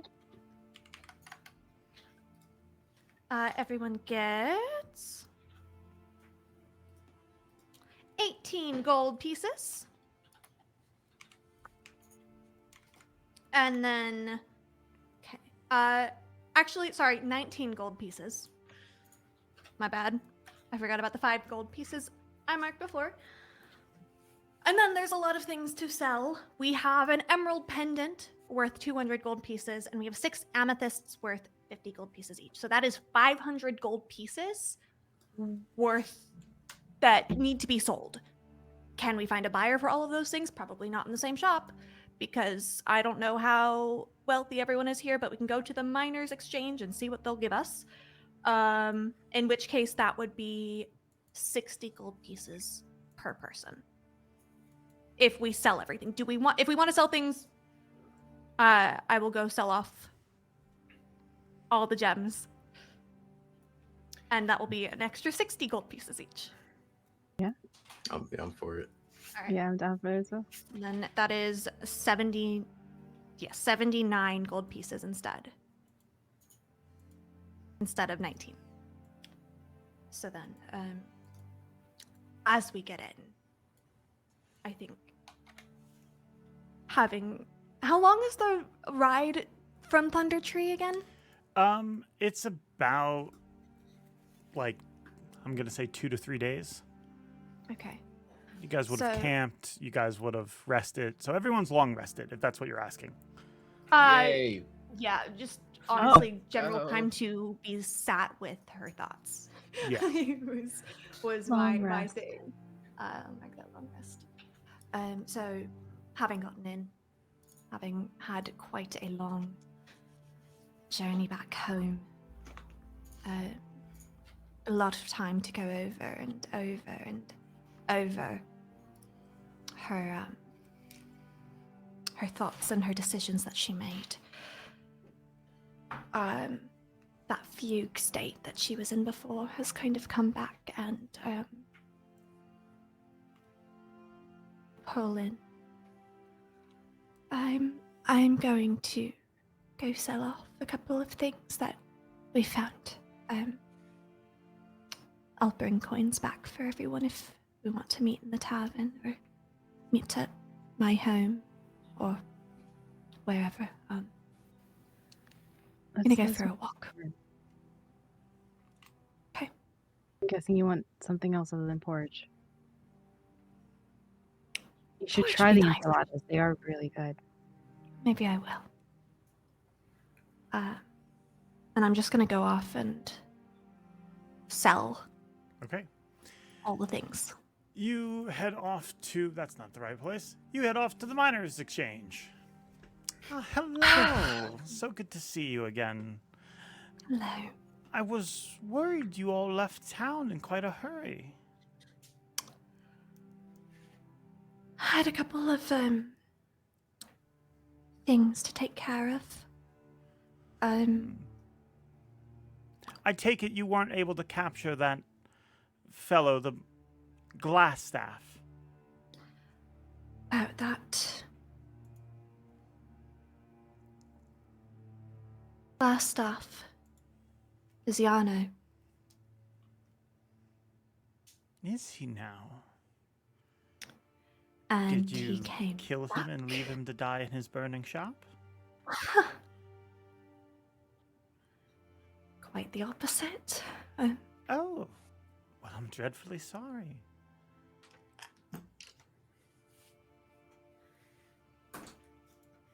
We know where he is, and we're off to get him in the coming days. But we needed to stock up first and drop off some things. So I just drop all the gems and pendant things. Did you find these on a dig? She looks at you, and you see one. She just gives you like a quick wink. Hypothetically. Hypothetically, of course. Of course. Yes, well, I can get you a deal. Were you able to get any of those documents, any of those messages of his before they were able to escape? The document, in the manor, Yes. had a letter. It was from what I assume is a superior. Was it the Black Spider? It's just known as the Spider. Just a spider. Addressed from someone known as the Spider. Do you want to hand her all the documents you found there? Yeah. How many did I find? It's vague. It's Okay, just yeah. more than just a letter, basically. I trust her, right? Yeah. I mean, Yeah. Okay. Yeah. that's up to you, honestly. Hypothetically, you trust her. Hypothetically, I trust her. I'm gonna hand them all over to her. Okay. How much gold and items do you have? On my person, or The that I stuff handed that her? you're exchanging. 300 gold. Or no, sorry, 500. No, wait. 30. 500 gold. 500 gold. Okay, yeah. Give I me did one my math moment. wrong. I forgot to calculate in the 200 gold pieces. Everyone gets 118 gold. Sorry. She will. Normally, I would take some off for this, but since you got me the documents, I think it's fair. She'll give you 500 gold. It would have been less, but you brought the documents as well. The documents. Well, after you do that, she does let you know. If you are able to get any more information on this spider, would greatly appreciate it. Hypothetically, I might be able to pay you for some information like that. Unfortunately, I'm back on the dig here tomorrow, but if I were to come across any sort of information, hypothetically, of course, you'd be the first to know. Wonderful. Do take care. As do you. And you can regroup with your friends. Now 500 gold richer, so everyone gets 100 gold, I assume. So everyone, now the finalized totals of what we get to add: 280 copper pieces, 32 silver pieces, and 119 gold pieces. With that, if there's any shopping that anyone wants to do of like mundane stuff, or just like things like you want to haggle for price, like potions or stuff like that, we can do after we're done here. Like when we'll start offline, just to spare the audience the shopping episode in that regard. But if there's any fun shopping stuff you want to do, like if you need to meet with any NPCs, if you need to, I do actually, real quick, I remember you do have that mission for Sister Ghelfi that you can turn in. Do you want to do that as well? Yeah, for sure. Okay, one moment. That is going to be... Okay, yes. Okay.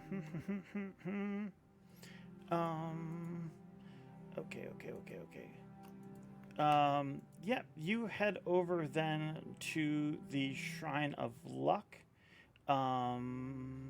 which I want to give you guys a visual of. Okay. Yeah. So you head over here. This is the Shrine of Luck. I'm pulling it up. Valandor, and here we go. So yeah, you find yourself here. This is the Shrine of Luck. It's like a stone, like dome, basically. That's like around on all sides. There's like vines going through it, and inside there's like a small altar with flowers, a bowl, and things like that. You often see people will come and drop like a single gold piece here, or if they're less fortunate, maybe a silver piece or copper. But it's usually whole coins that people leave here. Okay. I would probably approach and see if I can find Sister Ghelfi or Ghelfi. Ghelfi. Ghelfi. Okay, yeah, I have it written wrong in my notes, of course. Oh, that's okay. I might be pronouncing it wrong. It's all right. It's fantasy. No. But Yeah. It's not hard to find her since the shrine's so small. But you do see her, and she acknowledges. Valandor, right? Sister, hello. We've returned from your quest in regards to finding your spell book. We were able to gather some information. Unfortunately, it looks like the fear of it all might have gotten the best of me. My anticipation led to some doubt, and my doubt led to some potential terror. So we had some stronger members step in, and I would not be here if it was not for their quick thinking. But I do have some information to share with you in regards to your inquiry. It appears that, I don't know if you relayed this to me, but this Bo Gentle was the original owner of the book. Yes. And now it was given 100 years ago to a necromancer by the name of Turnoth.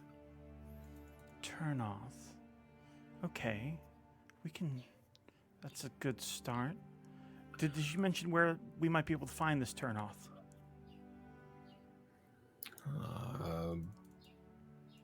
In Cragmaw Castle? This is Jose asking. No. Yeah. They didn't mention it, but No. she kind of gets the gist. Okay, that's fine. We, Turnoth, that's enough for me to work off of. Thank you so much. And your friends, thank them as well. Hope no one got hurt seriously, did they? No, not so much Okay. in regards to that. the spirit that you had to speak with seemed that they were more in tune with peace and tranquility and less so much acting out of fear. Well, But if you know how to bribe them, right? Which the first time I went, I had no idea, and they tried to kill me. right, that is what we almost experienced. So thank you for the comb. Yeah. That Oh, that was worked helpful. out great. Wonderful. Well, you more than earned these then. And she goes into the shrine, and you see there's like a little nook she has underneath it. She pulls out and will hand you 3 potions of healing. Okay. And if you all need anything, let me know. I'm happy to offer whatever assistance I can as a acolyte of Timora. Do you have any information on this Turnoth? Can you relay or share any information that you may know? I've only just heard the name from you. I'll have to investigate, but if I have any more leads, I'll happily share them. Are I you appreciate interested in finding the book as well? I think more out of, I guess so. Perhaps I would be open to it. Okay. Well, if I find anything, I'll let you know. We might be able to use your help again very soon.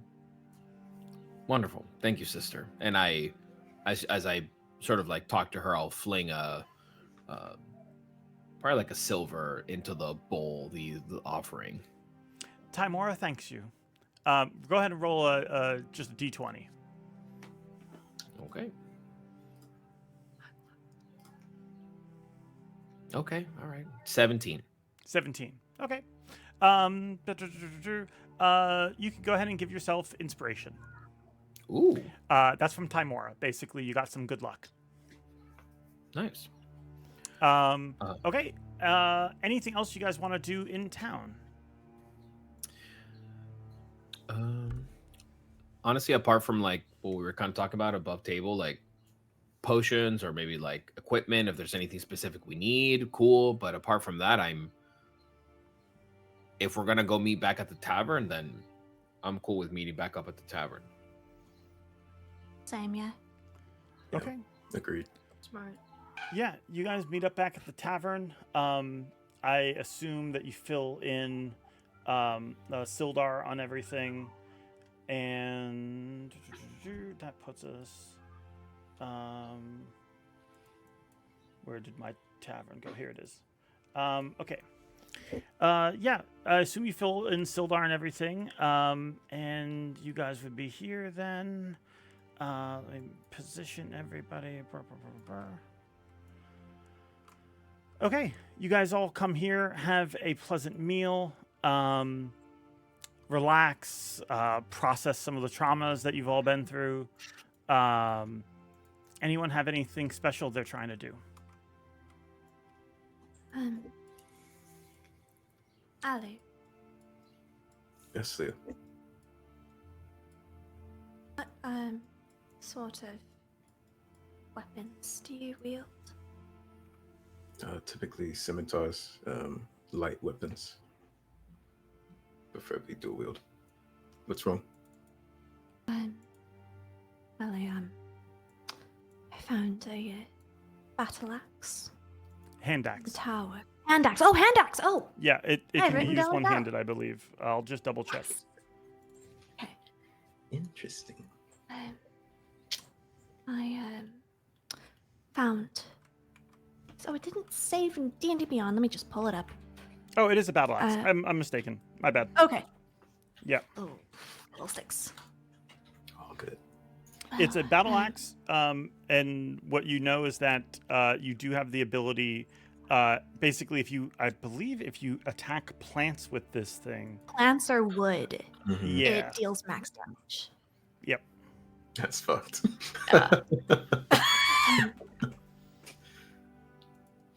I don't know if you would have any use for it, but from what I can tell, it would benefit your skills if it's something you can wield. I may have no use for it. So I appreciate the thought. I don't know if it's most fitting for me to wield this. And I imagine like they'll like present the axe or like pull it out from. Yeah. I think he would take it and like lift it up and motion forward to Navara, unless this is something he would like to wield.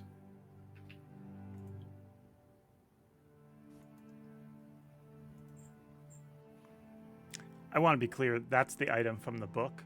So if no one wants to wield it, you don't have to feel bad. Yeah.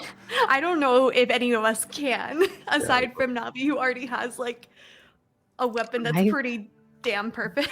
Right. That's true. Yeah, they're like we're at 1, 2, 3. Yeah. They're just looking at it as like, it's an option, but no, I'm all right. Very well. I'll just hold on to it then. Maybe use it to barter with shopkeepers later. Okay. Thank you, Leo. I appreciate the notion.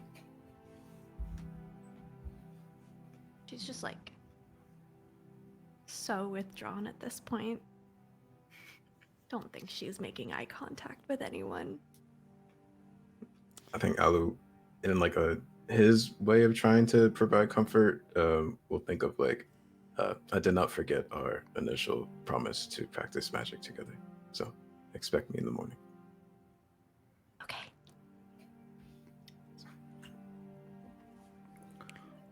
Well, do you guys sit here exhausted, tired from your journeys? You have information. If you want, as early as tomorrow, you guys can go to Cragmaw Castle and hopefully find Gundren, or at least evidence of where they might be. Hopefully find Iarno and bring him to justice, or a horrible death. One and the same, maybe. Depends on who you ask.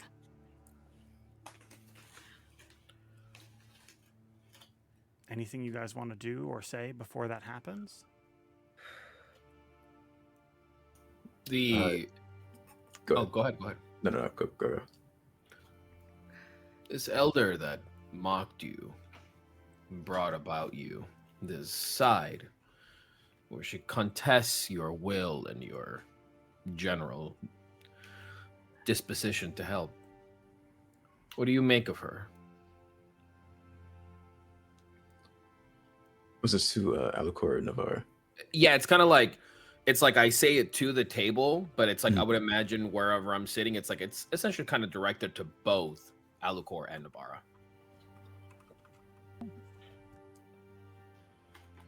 I am glad that Penny was with us to know that she knew of the rod and still said what she said. I was not happy to see her at the start, but then to know I would not like to see her again. Is it all tests with them? Is this what this is all about? I'm not claiming to understand or fully be a part of your druidic circle, but it seems that there is so much lack of empathy, at least for the things that make, on a first sight, common sense. I understand your decision to act the way you did, but I don't understand the hesitation or the need to be putting you to more tests to prove yourselves. I find you, as well as you, Navarra, to be of equal value, to be of more value than whatever they hold. It's my simple observation. I did not care too much for her ways nor her approach. I think Alu would kind of struggle to make eye contact, not because he doesn't appreciate the words, he does appreciate them very deeply, but he doesn't know how to accept that kind of sentiment. So he'll just kind of like nod his head, looking at the table. I appreciate the thought. I do not. My mentor was a Treant, and they often spoke about making changes for the long term, thinking ahead instead of the now. And I understand that, because I think I do. But sometimes all you can do is think of the now. Some people can deal with that, some people cannot. He'll just kind of like shake his head. I know not whether or not she really cared for that test, but the lack of wisdom is, in their own way, wisdom. So I will leave it for now. How do you wish for us to engage in the future? I will not dictate how you treat the Grove, but I do ask that you just move with discernment, like anyone else we encounter. My feelings are my own, but do not let that cloud your judgment. Navarra, does duty compel you to follow in this path, or does the heart seek a higher truth? The Grove is where I grew up, as family does, and family will always compel you to make decisions that you may not want. There is a sense of duty to them that I have. But talking with her, walking through everything, and seeing her face again, I thought there would be more. What is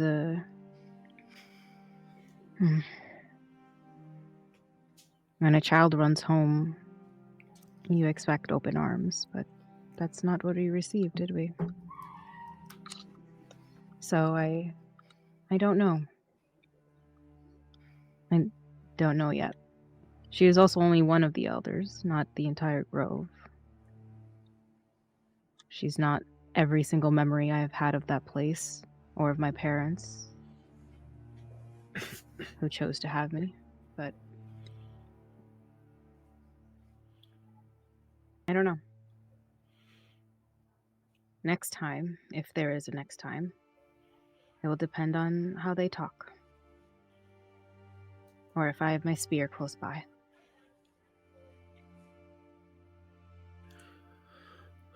Wonderful. Glad to know then that we are on the same page.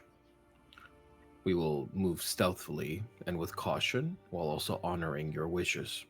And then at that point, as I'm like finishing the conversation, I pull out the 3 health potions. And then I go, Leo, Penny, and Navarra. Take these. They were given to me by Sister Gareli. If we are to encounter this dragon again, I feel that we were at an odds with it. But now it knows us. It knows our intent against it. So when we move against it, we move swiftly, without hesitation. And then in that moment, it's like I take a beat and I sort of like look at Penny. And then it's like, you can sort of determine this however you would like. But it's like, you're looking at a faceless mask looking at you. Like there's no eyes, there's no pupil, there's no like warmth to the skin. It's just this like hollow thing looking at you. That then says, and you keep doing whatever it is that your heart dictates.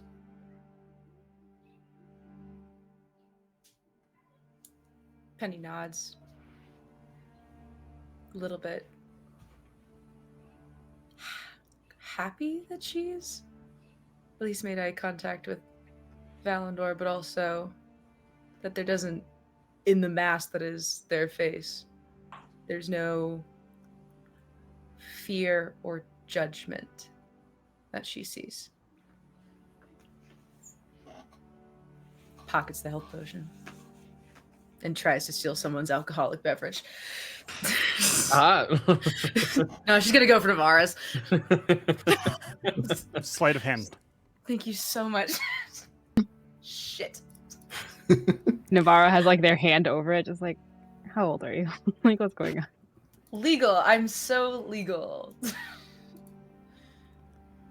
19. 19. Navarro, what's your passive perception? Well, you're not watching for this. Is it your passive perception? My passive perception is at 12. 12. You have like your hand on it, and like you look later, and like there's like half as much in it as there was before. Oh, Smooth criminal. Penny is swaying I'm slightly. drinking this way too fast. I'm Yeah, trying to I should decide, have did that. Penny use like straws to siphon the liquid out, or did they use like psionics to you just built like like a lift long the stick fluid no, out? no. sipping it? Penny used the adults in her life seem to drink, and that's fine. I'm gonna do this too. Just steals. Just took the They glass. all like yeah. this. They all like this. It's been a day. I want some of this thing that no one lets me have.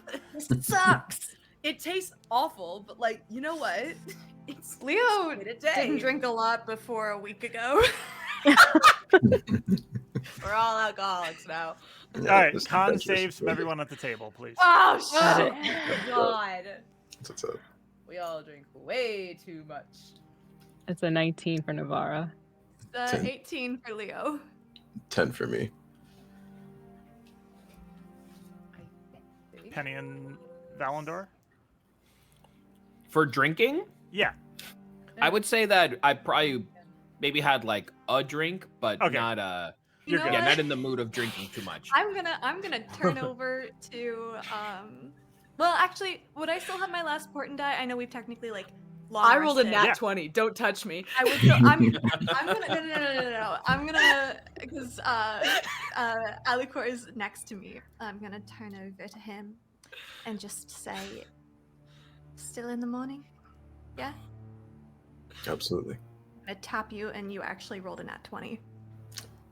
Hey, thank you. Thank you. Appreciate that. Because it's part of your portent, I'm just imagining like she like taps your shoulder and like she leans in like enjoy your drink, and then it's like Yeah. Drink I some saw water, a please. dream where you died from that green dragon's breath.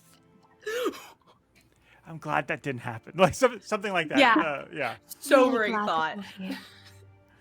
I appreciate that, Leo. I'm glad you're here as well. Penny, shall we? Penny now sober as a nun because she rolled a nat 20 plus 2. Rolling a 20 I doesn't don't mean know you're yet. hold on. Rolling a 20 doesn't mean you're sober.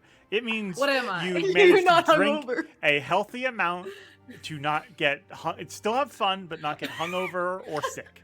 So this 5'4", severely underweight and definitely not the right height girl is definitely gonna handle the liquor well.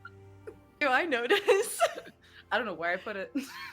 yeah, that nat 20 never mind. I was gonna go into it, but no, let's not.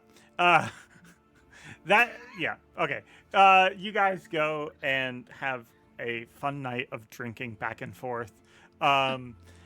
Is there anything else you guys want to do or say before you head to Cragmaw? One, You go first. Mine comes after. all I was gonna say was just a quick.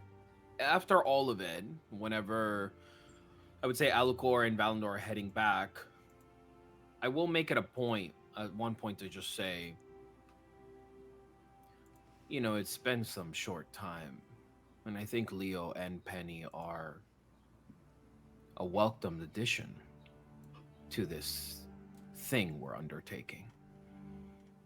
But have you ever noticed just how closely they are entwined? I'm gonna roll for this. Would it be like insight, perhaps? Yeah, you're trying. Okay, go for it. Or like yeah. history? Okay. Just insight. Okay. Okay, so that's a 16 total. You've noticed them being like they're close, and there is a strange sort of dynamic about them, but you're almost taken aback by what Valandor is saying, only because of you're not sure the implications of it. I might need you to elaborate, friend. I don't know if it's primarily maternal or how that of a sibling treats another, perhaps a good friend, a caretaker. There's something about the necessity that they have for one another. Extends beyond, and I'm just sort of like nod to you, extends beyond friendship. I Do you mean believe that. Like when the shopkeeper thought we were romantic partners, or this is something else? Well, let's be real here, Alucor. If Yes. you and I were, in fact, to live together as a couple, I don't think it would be that terrible of a situation. I think we could manage quite well. I believe you. No, I agree. I just got flustered in that moment. I'm sorry. I know this is not what you want to talk about. No. It's quite all right. It's quite all right. The levity helps alleviate all of this unresolved tension. But I merely mentioned that whereas in you and I, you and Navarra, us and Leo and Penny, all of us have come together on understanding, a mutual sort of playing ground. All I merely inquire about, as I would with you and Navarra, what are the circumstances that brought Penny and Leo together? That is all. That is fair. That is fair. But my friend, I do not mean this in bad faith.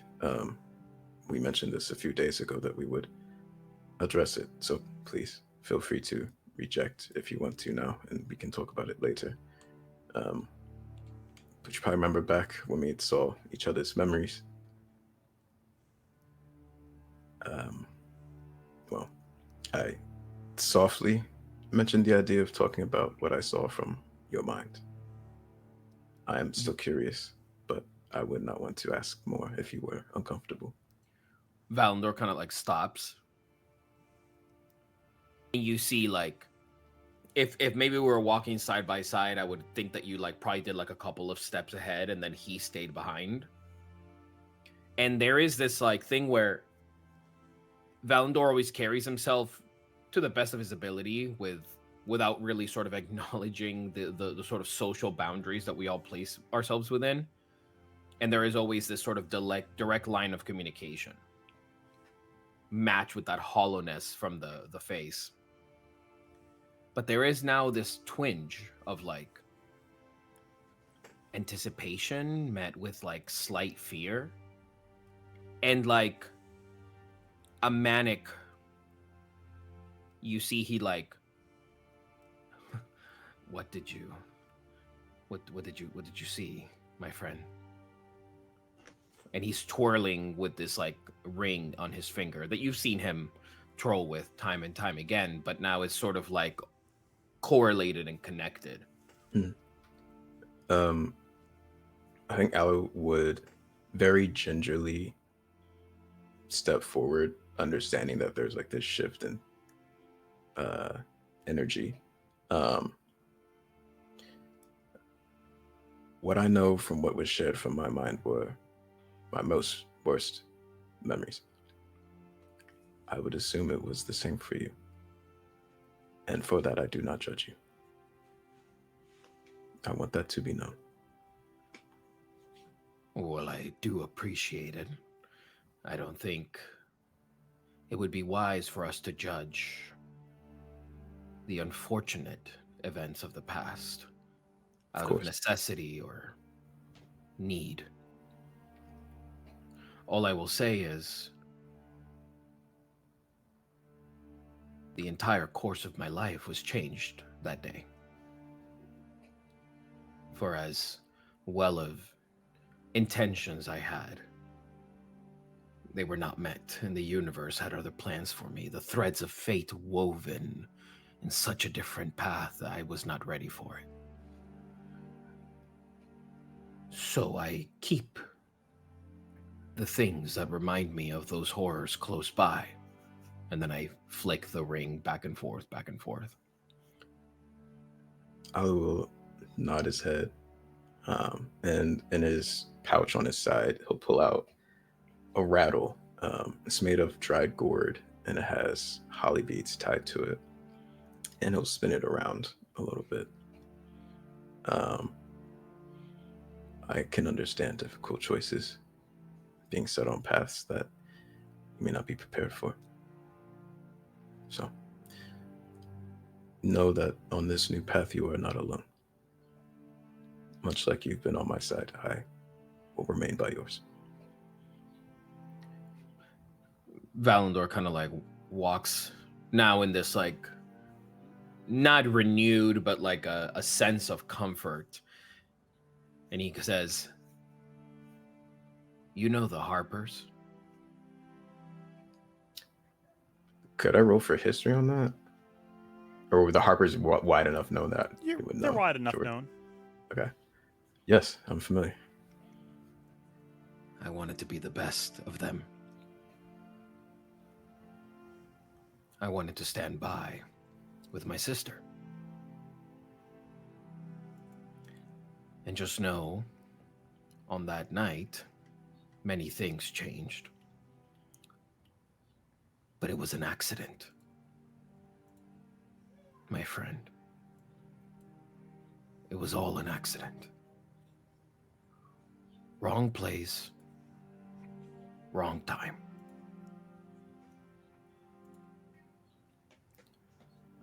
I will not probe.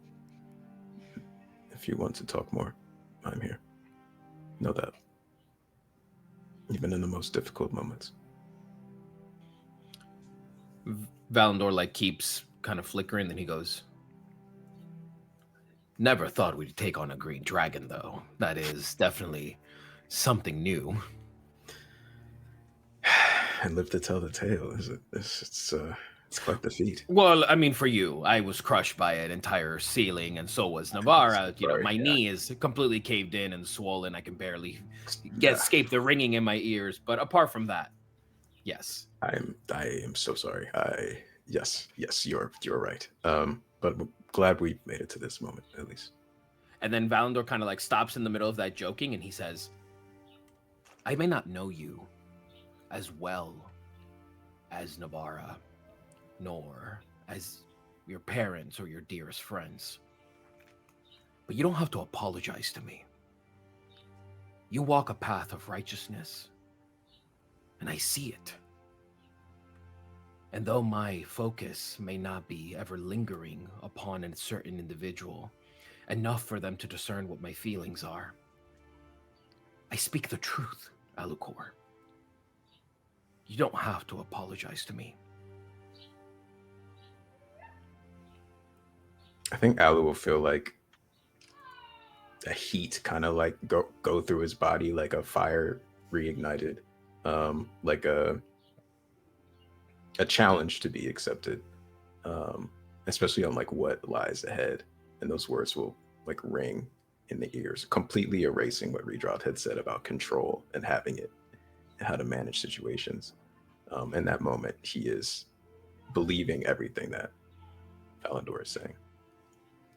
And he'll nod and say, I appreciate that, friend. I too. Let's get rest. We have quite the journey ahead of us. Let's do it. I think as they walk off, he'll just hand on the shoulder of like, glad you're here, friend. It's sore. Sorry. It's all right.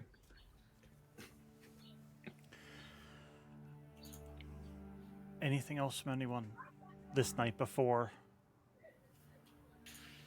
As Penny and I go back home, I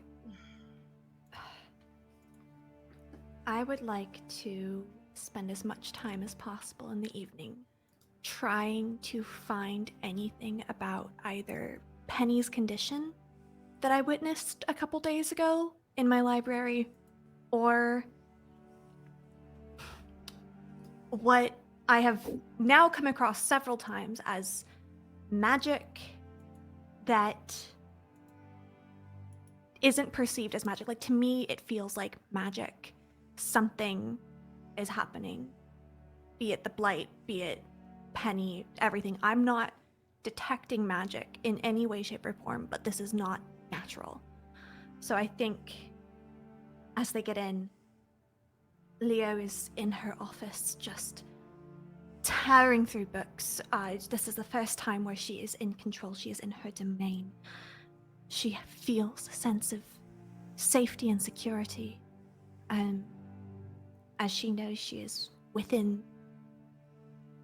the safety of her words and her books. And I think she would just want to, probably she knows she needs to get a good sleep, but she would rather be up after the couple days of just really weird coincidental dreams.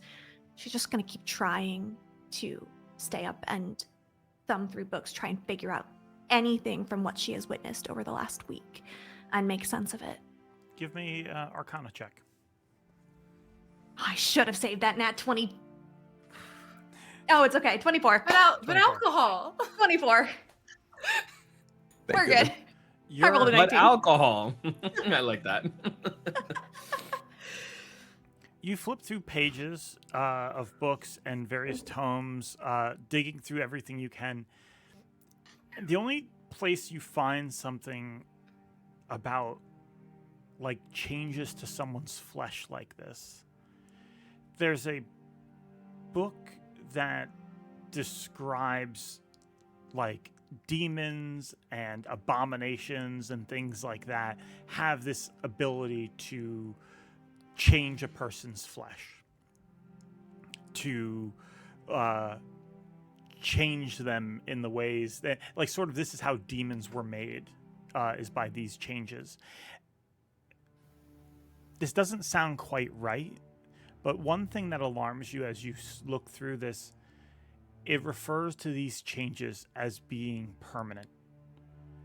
Nothing short of divine miracle or miraculous wishes can undo changes like this. So whatever change Penny's going through, it,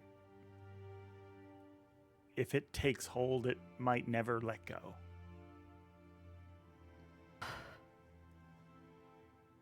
Closes the book gently and puts it back on its shelf so that it is not easily prevalent in her office, so that no one would stumble upon it. Penny, knocking on the door. Penny's awake too. On the bed. That's too big. Knitting at something. There we go. No, I'm huge! There we go.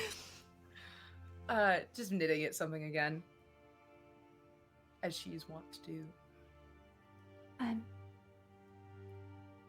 How are you feeling?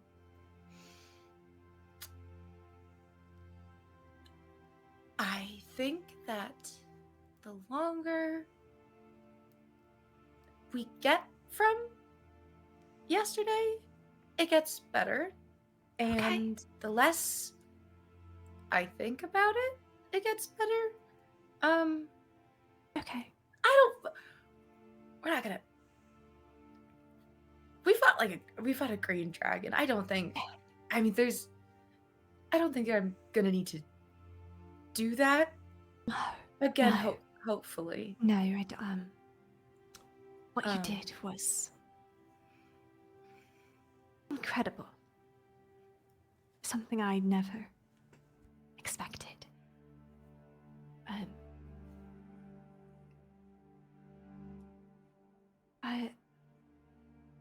Also dangerous.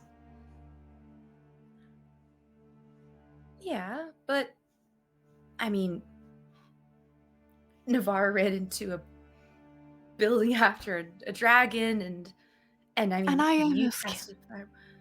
I almost killed her. Penny.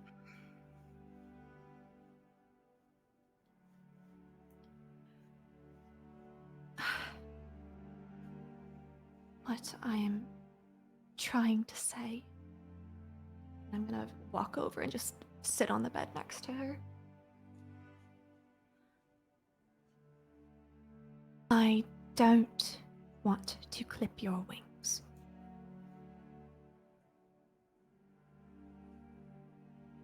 I don't want to make you feel as though you can't come to me.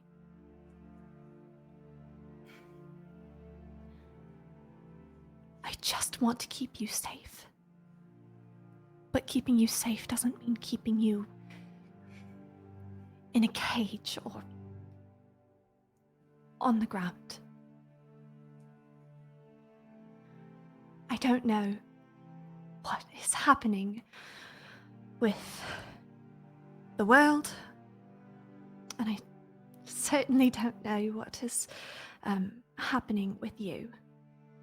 I think we're in the same boat there. Mhm. So, all I ask is that you keep me in the loop. If something like that arises again, please tell me.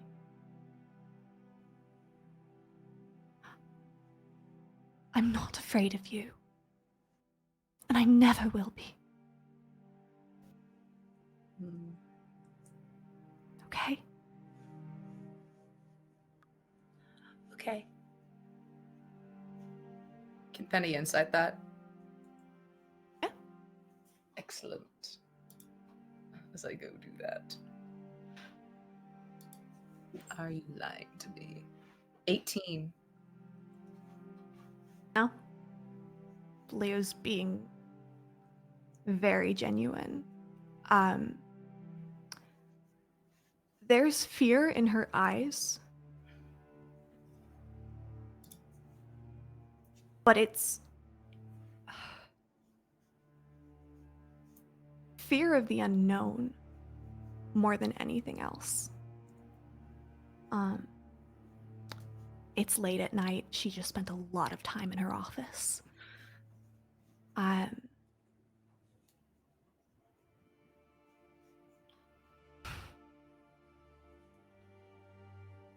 Penny offers you her hand, pinky up. Promise. Stamp it.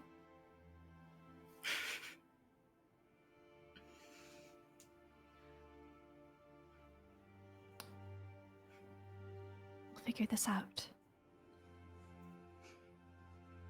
Okay? Okay. We should get to sleep. We should. That's oh right, another thing. I've been seeing the future in my dreams. Okay, good night. I'm gonna walk away, slam the door, and go into my room. Hey, I'm here for you, but you cannot be here for me. Okay, I That feels like a theme of this episode, actually, to be honest. I'm here for you, but you can't be here for me. I won't allow it. Penny just I kind won't allow it. of pauses.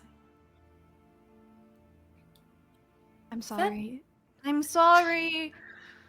That was impulsive of me. Do you want to have another through the door talk, or are you okay? Just sits by the other side of the door.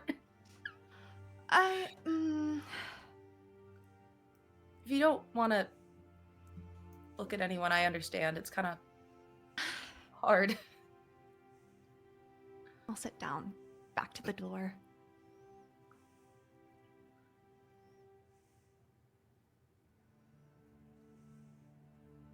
A lot has happened in the last week. I thought I had a grip on my place, my standing, my life. Finding you gave me a purpose. Something I haven't felt in a long while. And everything started happening. I don't know what happened. Your nightmares stopped and something began with me. Have you had nightmares? You haven't told me. I don't really remember when I wake up. Okay, that's good, that's good. I do.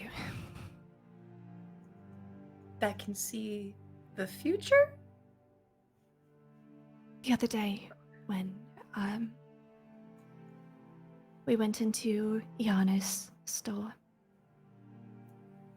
the night prior, I had dreamt of myself choking and suffocating. And the very next day, I was nearly burnt alive.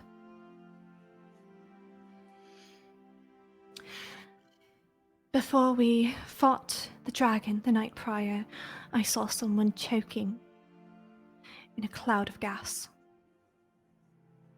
And then we fought a dragon that could spray that very poison.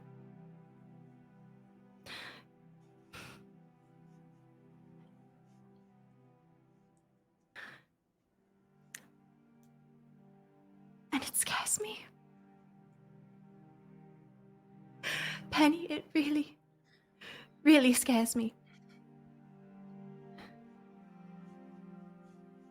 And he kind of slides her hand under the door again, her normal one, not the fuck thing. Holds it, fingers under, just to kind of show that even though they're not looking at each other, Penny is still with her, and maybe not physically in the same room, but still with. I know that sometimes it feels like everything is slipping away and your thoughts are just running through your fingers like sand, and you can't hold anything solid. But you make me solid, and I hope that I can make you solid. And if we can't, then we'll just go crazy together. And we'll live in this house, and you'll have your crazy dreams, and we'll talk about them, obviously. And I'll have the weird things growing out of my hands. And maybe I don't know, maybe I can make knitting needles with them. I was thinking about it earlier. Oh, that would be I mean, I don't know.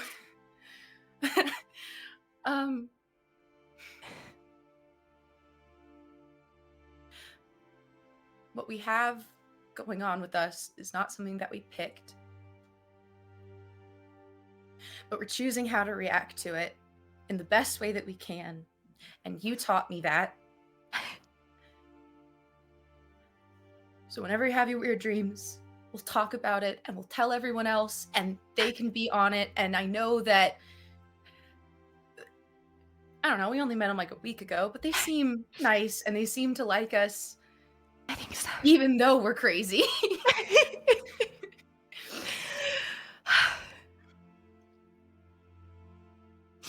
Okay. Yeah. As she wipes tears away. Good night's rest, yeah? Good night's rest, yeah. Okay. Kimay gives you a final squeeze through the door. I'll squeeze and through then the door. Slips off. Penny, you walk away from the door and get to your bed feeling a better sense of connection with Leo. But a thought does cross your mind. Should you wish to, there's ways to see the truth of what Leo dreams of. You could experience them for yourself if you wanted to.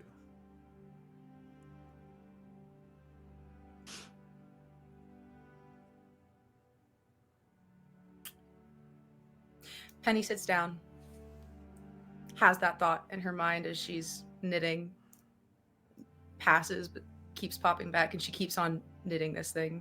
She grabs a few buttons from her bags and adds an eye on. And she thinks maybe it would help her feel more secure if someone were sharing this with her. Grabs another eye, sews it on. Thinks about if she were experiencing that, if she would want that on display. Grabs another eye, sews it on. Thinks about the mind gem in that cave and how wrong it felt to peer into the minds of others. Takes an eye out, sews it on. Thinks about that bitch of a druid in that house and how mean she was and how good it felt to know exactly what she was playing at and how powerful it made her feel to know something. Takes another eye out and thinks about Leo, sews it on. She couldn't do that to Leo. And she looks down at her handiwork and it's just this raccoon with way too many eyes. And it's all the buttons of the different colors that she got at that shop. And she just kind of looks at it.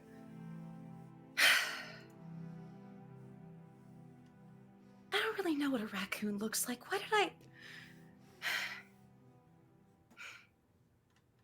Thinks about Valandor back at the house. Now the thought of peering into Leo's dreams is just completely gone, but thinks about Val, and even though his face is empty, to keep doing what she was doing. More support is something that Penny goes to sleep with.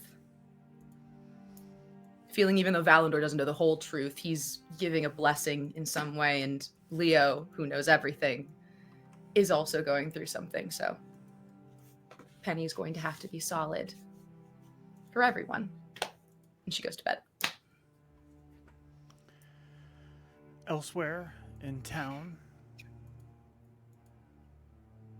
as the night stretches on and the sun is near to rise, Navarra, what are you up to?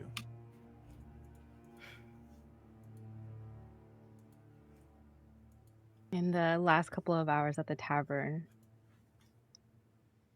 she probably was laughing hard and enjoying her day, and then slowly as she saw Alucor and Val leave, and then Penny and Leo leave, and the empty chair and benches around them, there's this sinking feeling of, at the end of the night, it is only I. Always. And so they take a couple drinks and they'll go to the end of town, pretty much like where there is a hill, and sit and watch the lights. They said that they'll watch for the town, so here they are, they'll watch. Always at the edge and never like in. And they're going to look at stars for a little bit and find one that he would show her at the dead of night before, I don't know, they would share a drink or have another date, and look up and say, Lutheran, where are you? I hope you're looking at the same stars that I am. And drank. And when she kind of closes her eyes, she thinks of when she fell. And she thinks of this huge meadow for a second, like just imagining what if she had went past and if she didn't get up. She sees a little fox jumping through from hovel to hovel. Fireflies, little torch bugs, lighting up the sky. An apple tree growing really strong, giving a shade that they don't know that they're casting, but it's still there. And at the base of the tree, she just imagines Lutheran and goes to like pull their shoulder to see their face. But it's Alucor.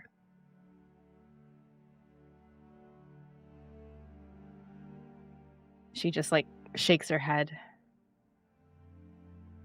drinks throws like the drink away and just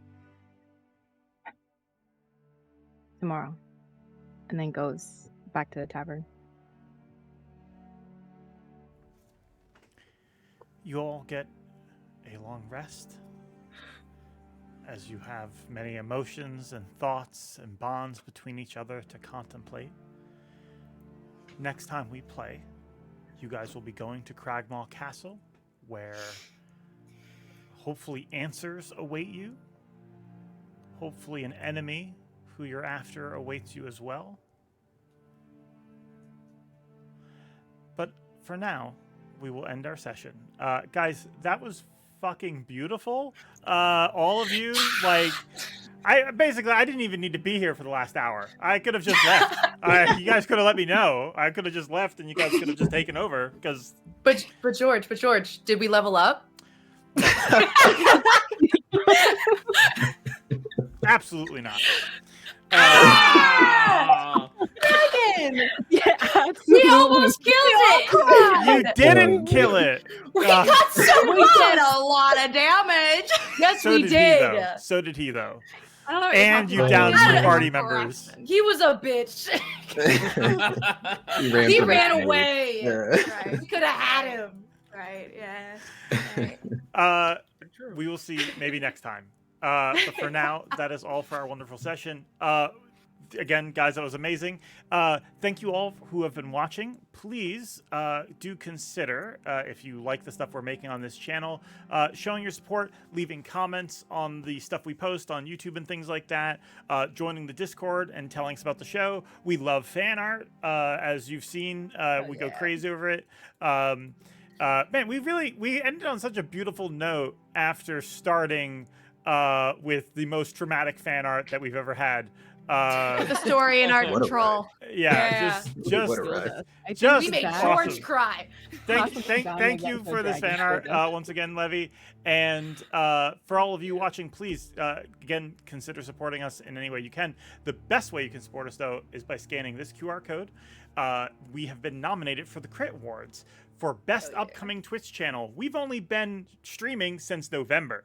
So it hasn't even been a year yet, and we're getting to moments like this.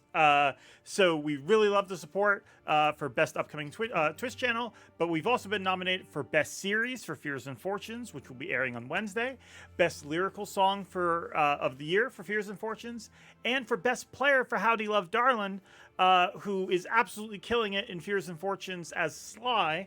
And has just been so awesome to play with. And but I will say, they're gonna have competition next year because y'all just crying on command left and right tonight.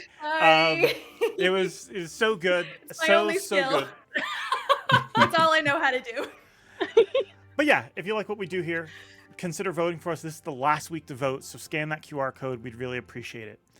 Until next time, that's all for us. We will be here on Wednesday for another episode of Fears and Fortunes. Only 2 episodes left of both shows. Fears and Fortunes, episodes 9 and 10, and then Defender of Phandelver's episodes 9 and 10. And then that's it. We're going to be taking a break for about a month as we prepare for Season 2 of Defenders and Season 3 of Fears. That's right, there will be a Season 3, so still a lot to come. Thank you all, and have a wonderful night. Bye. Bye. Oh my God, we're left with